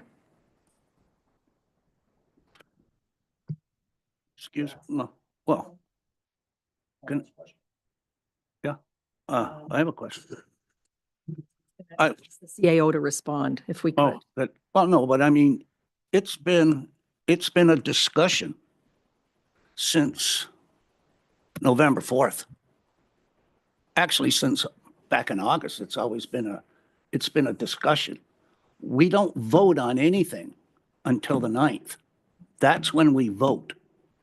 Not now, the 9th. We're still discussing budget. So, and that's where I'm at. I'm not voting for nothing until the 9th. And it's going to give us another week to think about this. And Okay, I'm taking some direction from staff who say we won't vote till the 9th, but we need a show of actual hands to know which things for them to put in and not put in on the 9th. They need to do some work between now and whenever we do vote. And if we don't give them that direction now, it may be delayed until January. And that's where the CAO would like to weigh in. I'm not so sure I want to weigh in, but yeah, I mean, I think in fairness for Michelle and the rest of the team and myself, we want to bring you something on the 9th that's reflective of your desire. I've been making notes, and of course this is recorded, so we can go back and try to understand what your position is. I've heard for, against, I've heard split it, don't split it, and I don't want to bring you a blank piece of paper on the 9th. I'd rather have some crystal clear directions so that the 9th is as clear as it can be. I don't want to put words in Michelle's mouth, and I don't want to create more work, but we could present options, which is essentially what you have here today, but for your consideration on the 9th, and you can vote at that point. I don't want to attempt to read between the lines, but right now I'm hearing sort of half in one direction and the other half in a different direction. And so it makes for the work that we need to do, frankly, tomorrow, quite challenging. So if I was and to my point earlier, if I could get a show of hands or a general direction on where you'd like us to proceed with, then we can bring you back something that you're expecting to see rather than something you're not expecting to see. I do not recommend deferring decisions on the budget into the new year if we can avoid it. It takes the next few weeks worth of prep for hitting the ground running on January 1 and throws it out the window and starts the delay process. I think it's, and I apologize that this addendum comes in when it does, but when information like that shows up, we do our best. We were hoping for formal communication before this meeting from the province. We didn't get it. So we give you the best information we have. We would expect that next week you would see those numbers tight, confirmed, and we're committed to. But we still need some direction specifically on these new positions and frankly on the council remuneration. I'll go first if you want me to. Greg, he is next. Oh, sorry. I'll defer. Okay, you don't want to speak? I think that, no, I think I'm okay with questions for them. Okay, Councillor Collins. Oh, well, on hiring the 2 personnel staff, it was what I've heard here is that either they're going to be full-time staff, hired full-time, or contract, one or the other. Right? I've heard on council remuneration, it's either we get it all or we split it.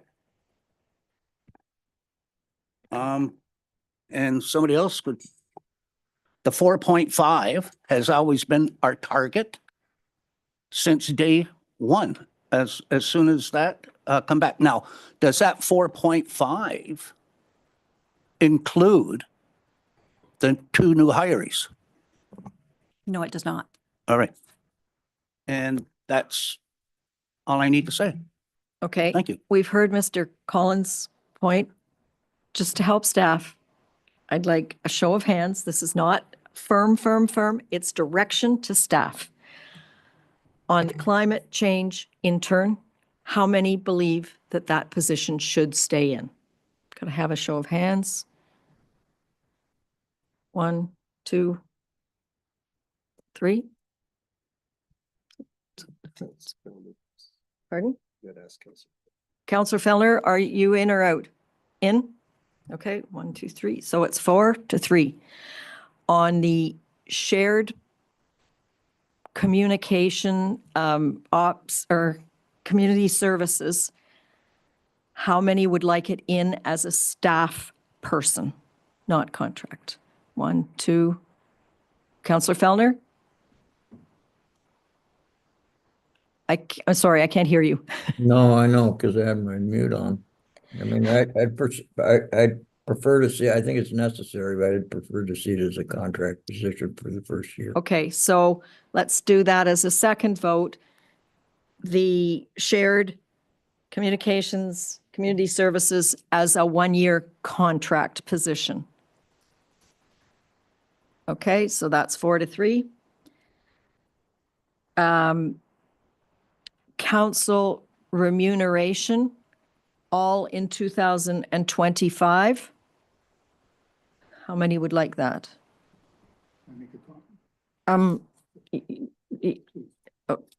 Okay, I guess we're not doing show of hands on this one. No, we will. I just want to put something forward as a suggestion for discussion. Okay, Thank you, Madam Mayor. So the council remuneration is included in the 4.513. I would support amending the council remuneration by reducing it by 0.13 for 2025, deferring that 0.013 to 2026. That gets us to 4.5. That leaves the council remuneration very close to what it's supposed to be, but reduces it by a few hundred dollars, but allows council to say with no new hires that we held the budget to 4.5, 3% plus 1.5 for infrastructure deficit. Would that be correct, Michelle? Mathematically, that's correct. okay, I have no real Fantastic idea how to pieces. summarize it, but we vote on that with a show of hands from Greg. Okay, well, I guess the way to summarize it may be the budget, the draft budget that was presented on the 18th, discussed on the 4th, approved on the 18th by the majority of councillors, was fluid because of the OPP levies. Not everybody. Gail, everybody has an opportunity to have an opinion. No. But I would put forward that whatever the council remuneration included to get it to 4.5 be the number that we use moving forward. Okay, the CAO needs to respond to this. Again, I don't know that I need to, but to summarize, the current, at 4.513, we are including $57,000 in council remuneration for 2025. What I think you're suggesting, based on the quick math that Michelle did and what I just double checked on my own, is that instead of it be $57,000 in 2025, it's $55,000 in 2025. Plus or minus a few pennies. We can work out those fine details for next week. So we have a show of hands on that, but we'll then have a show of hands of actually splitting it 50-50 between 2025 and 2026. So first of all, show of hands to back the reduction by $2,000 next year and carrying the extra to 2026. How many are in favor of that? Okay. Now we have the idea of taking the full council remuneration and splitting it 50-50 between 2025 and 2026. How many are in favor of doing it that way? Councillor Fellner? Nobody else? I will vote for that. And the wanting it all in this year? 1, 2, 4.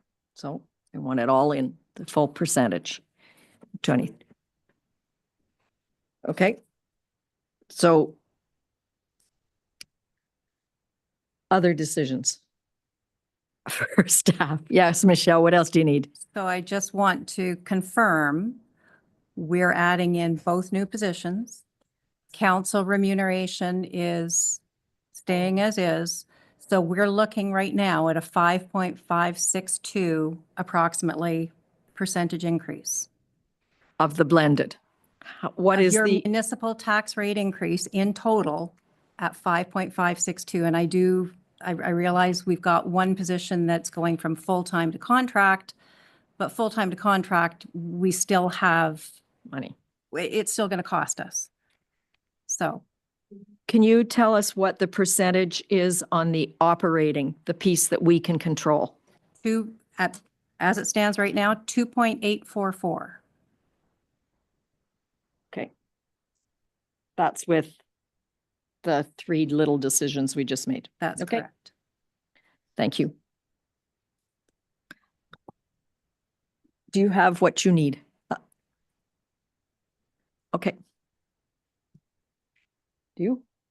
Yeah. Okay, thank you.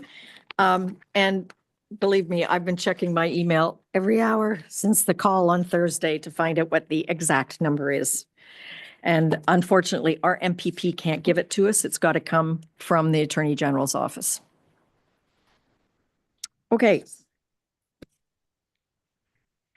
I have a motion that as per staff report number FS 2024-004, the Council of the Corporation of the Township of Seguin does hereby acknowledge and confirms the Township of Seguin has completed all the necessary requirements of the Emergency Management and Civil Protection Act and Ontario Regulation 380-04 for 2024 for the annual compliance submission. Ken makes the motion and Greg seconds it. And Sean, do you want to speak to this and explain what it is? Yeah, thank you, Your Worship and members of council. Yeah, so what this is our annual compliance with the province for our emergency management program. So through our program, we have our emergency management program committee who had met twice this year, once in May and once in November. We reviewed our HIRA, our risk assessments, plus our critical infrastructure listing and our plan, reviewed our emergency plan. And then we also have our emergency control group, where we held 2 training sessions with this group. Once in October was an in-house training session, and then this past Thursday, we met with the West Parry Sound Emergency Management Group and did some business continuity training. And then now, this Thursday on December 5th, we are holding our annual exercise to exercise our plan.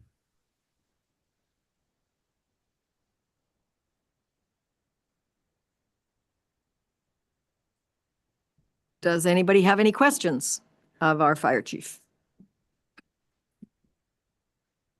Nope. Well then, could I have a vote to accept it?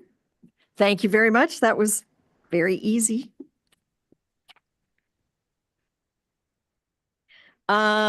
And I have a motion that bylaw number 2024-122, being a bylaw to amend the Township of Seguin zoning bylaw number 2006-125, property roll number 4903-010-001-21400, application number R 2024-022-H for 17 Jean Marie Road for Lucasic, is hereby deemed to have been read a first, second, and third time and passed by council. Could I have a mover?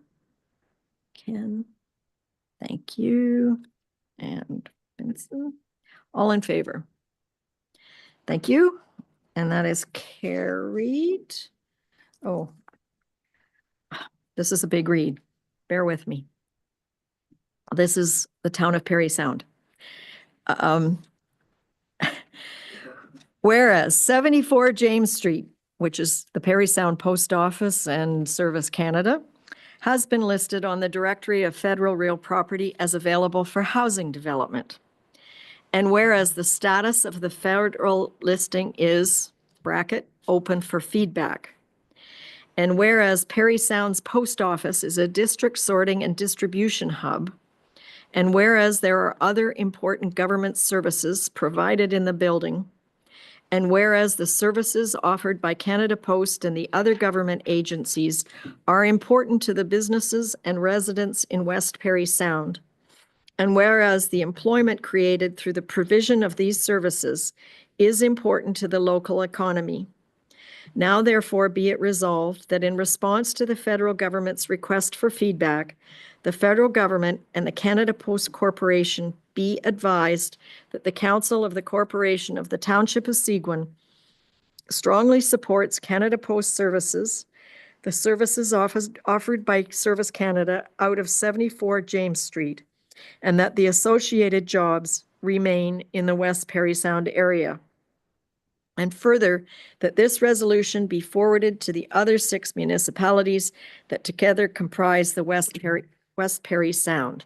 And further, that this resolution be forwarded to Parry Sound Muskoka MP Scott Aitchison and Parry Sound Muskoka MPP Graydon Smith. So this was a request from the town of Parry Sound to back their existing resolution. Could I have a mover? Gail, and a seconder. Is there any discussion? All in favor? Thank you, it's carried. Okay, we move into bylaws.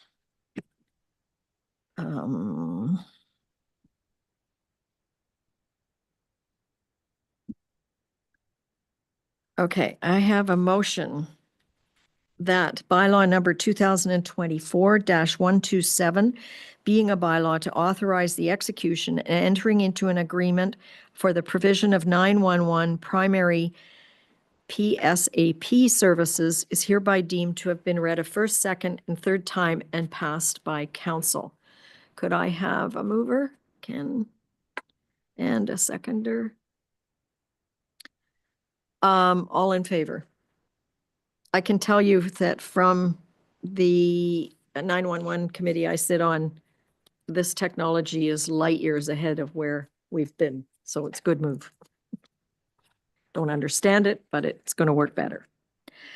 I have a motion that bylaw number 2024-125, being a bylaw to designate a property to be of cultural heritage value or interest, and to repeal bylaw number 2024-088, is hereby deemed to have been read a first, second, and third time and passed by council. Can I have a mover on this one? Gail? A seconder? Dominique, do you want to talk to this at all? Or Craig, or you? Sorry. Sorry. My apologies for that. Actually, Andrea looked after this one, but she's away today. Council had passed this. You'll remember there was notice and the consultant's report. The bylaw that was prepared by council that has to be registered. The land registry office won't register it with the consultant's report attached because it has color photographs in it. So legal counsel has advised us with this new bylaw that doesn't have the color photographs, because it is a legal requirement that we have to register the bylaw. Okay, there's the background. They don't take colored pictures. All in favor? Thank you. This one's coming from Michelle. Motion that bylaw number 2024-124, being a bylaw to provide for a 2025 interim tax levy, to provide for the payment of taxes and to provide for penalty and interest of 1.25% per month, is hereby deemed to have been read a first, second, and third time and passed by council. Ken? A seconder? All in favor? Thank you. Oh, this one's back on our table. A motion that bylaw number 2024-128, being a bylaw to authorize a loan guarantee for the Belvedere Heights Home for the Aged Board of Management, is hereby deemed to have been read a first, second, and third time and passed by council. Councillor Finson. And a seconder. We discussed this. Do you want to speak to it a little? Okay, sorry. Sorry, Your Worship. There is 2 different Belvedere items here, so I think Michelle's probably best to speak to them, because I don't want to confuse the two, but there's definitely 2 different Belvedere issues here. Okay, So Michelle, over to you. So yes, there are 2 different loans here. The first one is a loan guarantee for a line of credit for Belvedere. And they spoke to us about this quite a long time ago. It's mainly for cash flow, and it's to allow them to do some repurchasing of the life lease units. But it is a guarantee of a line of credit. The second bylaw is an actual loan. If you'll recall, Belvedere came to us about a $13.4 million project to expand the 22, 23 beds. There was some discussion about this of one of the other municipalities backing it 100%. This is now, the proposal is that Seguin and McDougall will step forward and front 25% of the 13.4 million, and Carling will take the 50%. What that involves is the township actually applying to Infrastructure Ontario and taking debt that we then will give to Belvedere. Belvedere will then pay us for it. So this is an actual issuance of debt that we are looking at with the second bylaw, as opposed to the first one, which is just guaranteeing a line of credit.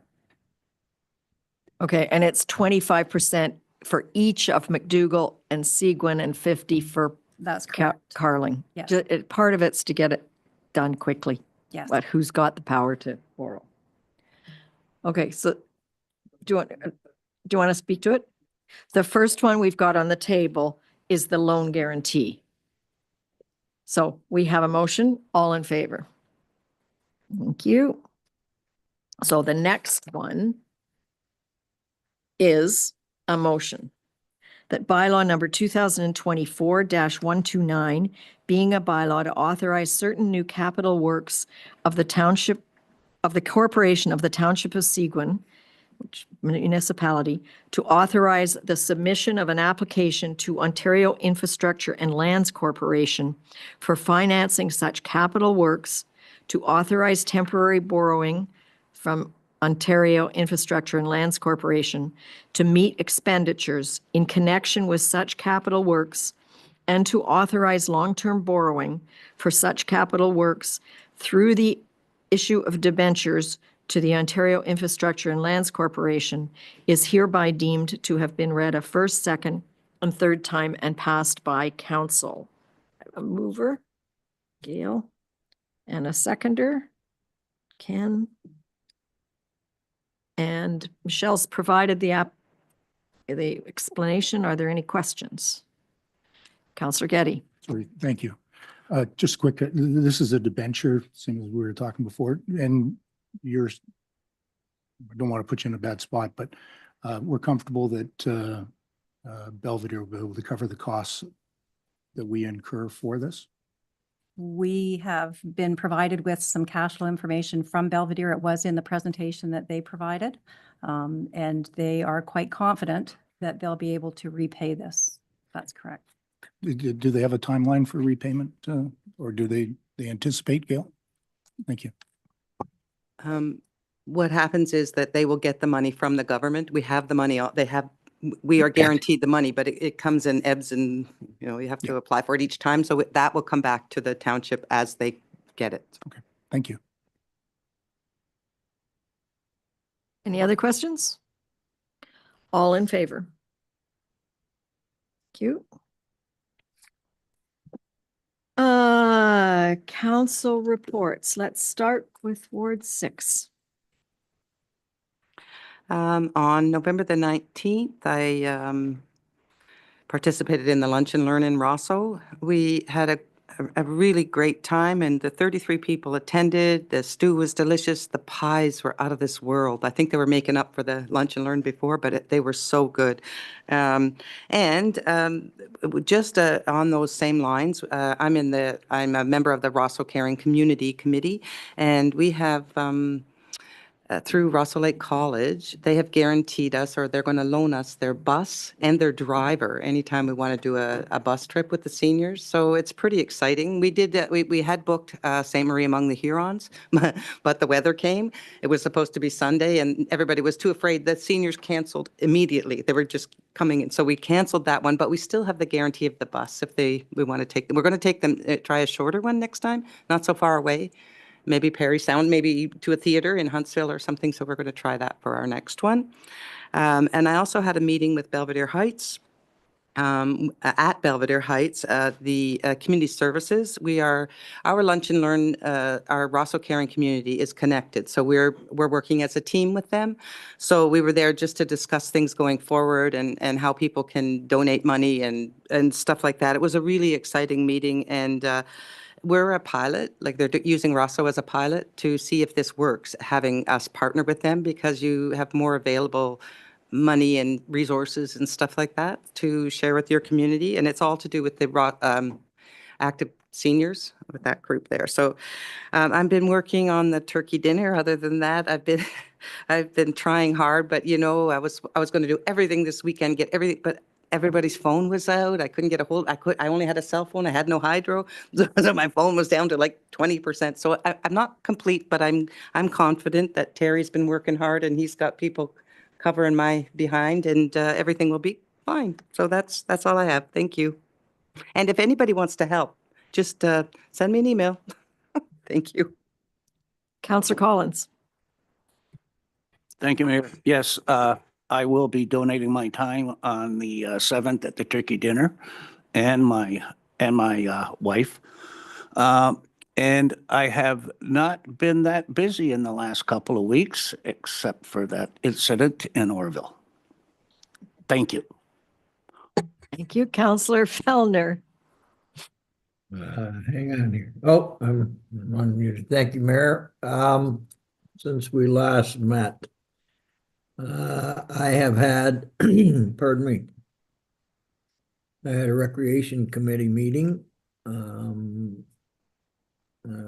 It was a very good meeting, and we discussed most of the events up to and including New Year's and into the new year. We've got some good stuff coming. I also had a turkey dinner meeting. I guess you call them turkey dinner meetings. I guess we had one in Orville. We're all set to go. We've got a ton of people that volunteered. From the looks of it, a lot of people coming back. Everybody pretty enthusiastic. The turkey's going to Orville Wednesday, and it's going in the oven Thursday morning, and it's moving right along. So thanks very much for everybody that reached out and said they'd help. Really, really good. I had a meeting last week with some of the user groups, potential user groups of the pool. It was very well attended. We had both from the new swim club and the Stingers basketball team. Yeah, very good meeting. Very appreciative of everyone's efforts to get them this facility. It was nice to see. I think that's about it for me. Yeah, that's it for me. Thank you. Terry. Councillor Get. Thank you, Madam Mayor. Quiet other than a number of phone calls from people. The one meeting I did have was on the 21st. I participated in the rebranding webinar seminar that for rebranding Seguin Township. I think there was 3 councillors, and it was nice to see a good cross-section of people from the community. I thought it went very well. Thank you. Councillor Bazinski. I also attended the rebranding focus group on the 21st, and on the 28th, I spent from about 8:45 till 1:30 up in Huntsville. Fortunately, it was before the snowstorm, and that had to do with integrated watershed management. It was a special meeting of the District of Muskoka Council. They had 14 district councillors there and a number of lower tier municipal representatives. It was to discuss integrated watershed management. And I heard the regional chairs coined the phrase, economy is the environment and the environment is the economy. So that's like the natural place to be. Addressing the effects of climate change and leaving our environment in as good a condition for our children was one of the tenants that was talked about, and they did make the mention that they weren't talking about creating another level of bureaucracy, which was a positive sign. Want to work together on a shared vision and identify a few projects like flooding to work on collectively. One other interesting point was that they have data within the whole watershed, which includes a significant part of Seguin Township, and that if our GIS people aren't aware of the fact that the district has this data, they should be informed about it. And that was predominantly outside of some constituents' discussions. That was my 2 weeks. Councillor Adams. November the 20th, I attended the RC meeting too. Terry pretty much told you what we did. I was unaware of a turkey dinner meeting I was not invited to. So I guess I'm not on the team no more. I don't know. But anyway, November the 21st, I attended the rebranding as well by Zoom. It's going to be interesting to find out what different ideas they come up with. I'd also like to thank, oops, get out of there. I'd like to thank Taylor and Sean for steering me in the right direction with the concern I had from one of my constituents, and I'd like to thank them for that. I'd like to thank Shiloh and Anna for solving the situation for me, so I want to thank them too. That's all I have. Thank you very much. Well, much of what I have is a repetition of other people. The Rosso lunch on the 19th, which Gail touched on, really was something to see who came. The speaker was Brandon from OPP on fraud, specifically as it related to seniors. And it was very, very informative. And he tells me, I was in touch with him on something else. He tells me he's had lots of follow-up phone calls from the people that were in that saying, this has happened to me, or what do I do about this? So it worked.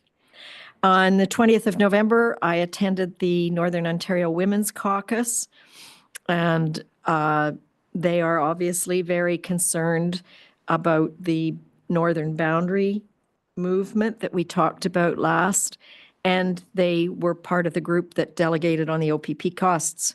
For some of the smaller municipalities that sit on that caucus with me, their cost increases were over 30%. And most of them are breaking out levies from the operating costs that they have control over. I've seen how many of them sell it to their constituent, and it's very different. November 21st, I did an interview with Cinnamon Toast, and I also had a fundraising team meeting at night for the pool.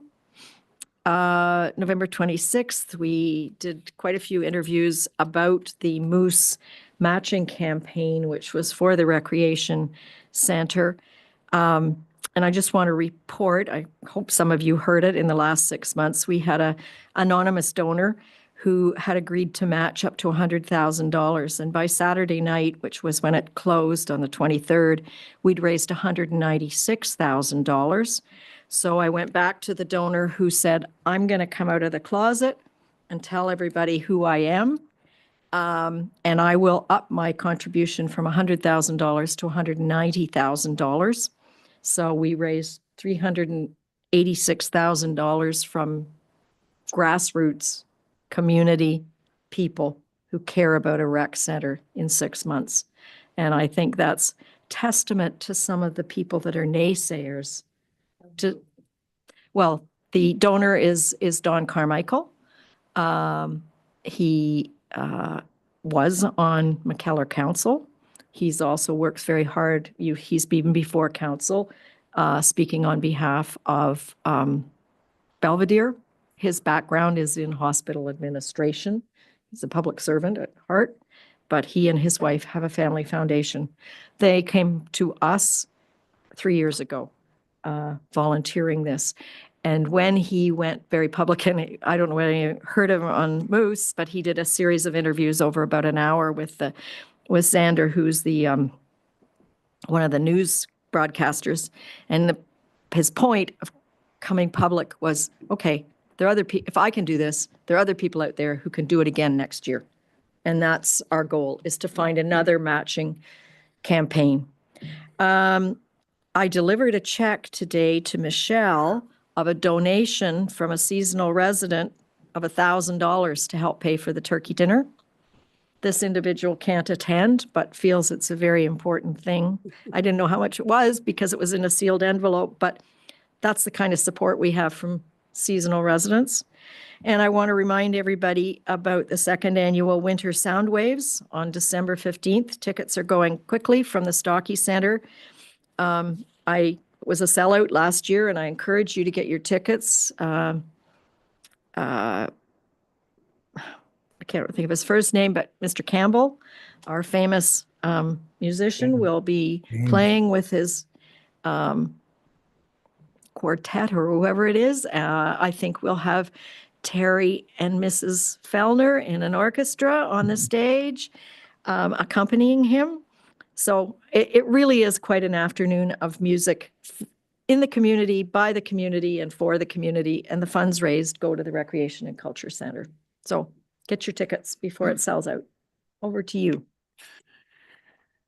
Thank you, Worship, members of council. I'm going to end up repeating a number of things here, and I apologize for that, but I did want to just first of all acknowledge that we are working through this, the feasibility and understanding of how we want to move through with branding. And so those exercises, as many of you participated in, continue. And there's a digital survey that's now open at letsconnectseguin.ca. For everyone to feel free to weigh in. For those of you who are not connected to Let's Connect, paper copies are available at the Township office, and the survey will close December 18th. There are several holiday events coming up, none other than the showcase of the free turkey dinner in Orville, happening. When is it happening? This Saturday. For those that are still interested, there are still some spaces available. So please, it's an RSVP if you can by reaching out here at the municipal office, 705-732-4300, and save your spot. The Seguin Public Library is hosting a free holiday tea on December the 11th from 2 to 4:30 at the Humphrey Branch, and all are welcome. The Seguin Kids Christmas Party is Saturday, December 14th from 1 to 3 p.m. All kids will get a gift and a chance to meet Santa. The Santa Skate, a very popular one, is coming up at the Humphrey Arena on Sunday, December 15th from 2 to 4. Santa will be present. Photos can be taken. There'll be crafts, music, free treats, and much more. And there also will be free public skating at the Humphrey Arena throughout the holidays. Details for all these events are available on our website and Seguin's social media. Our food drive continues in support of the Perry Sound Harvest Share. Please feel free to drop off non-perishable food items at the municipal office or at the Humphrey Community Center. And in case anybody didn't notice, we had our very first significant snow event of the season.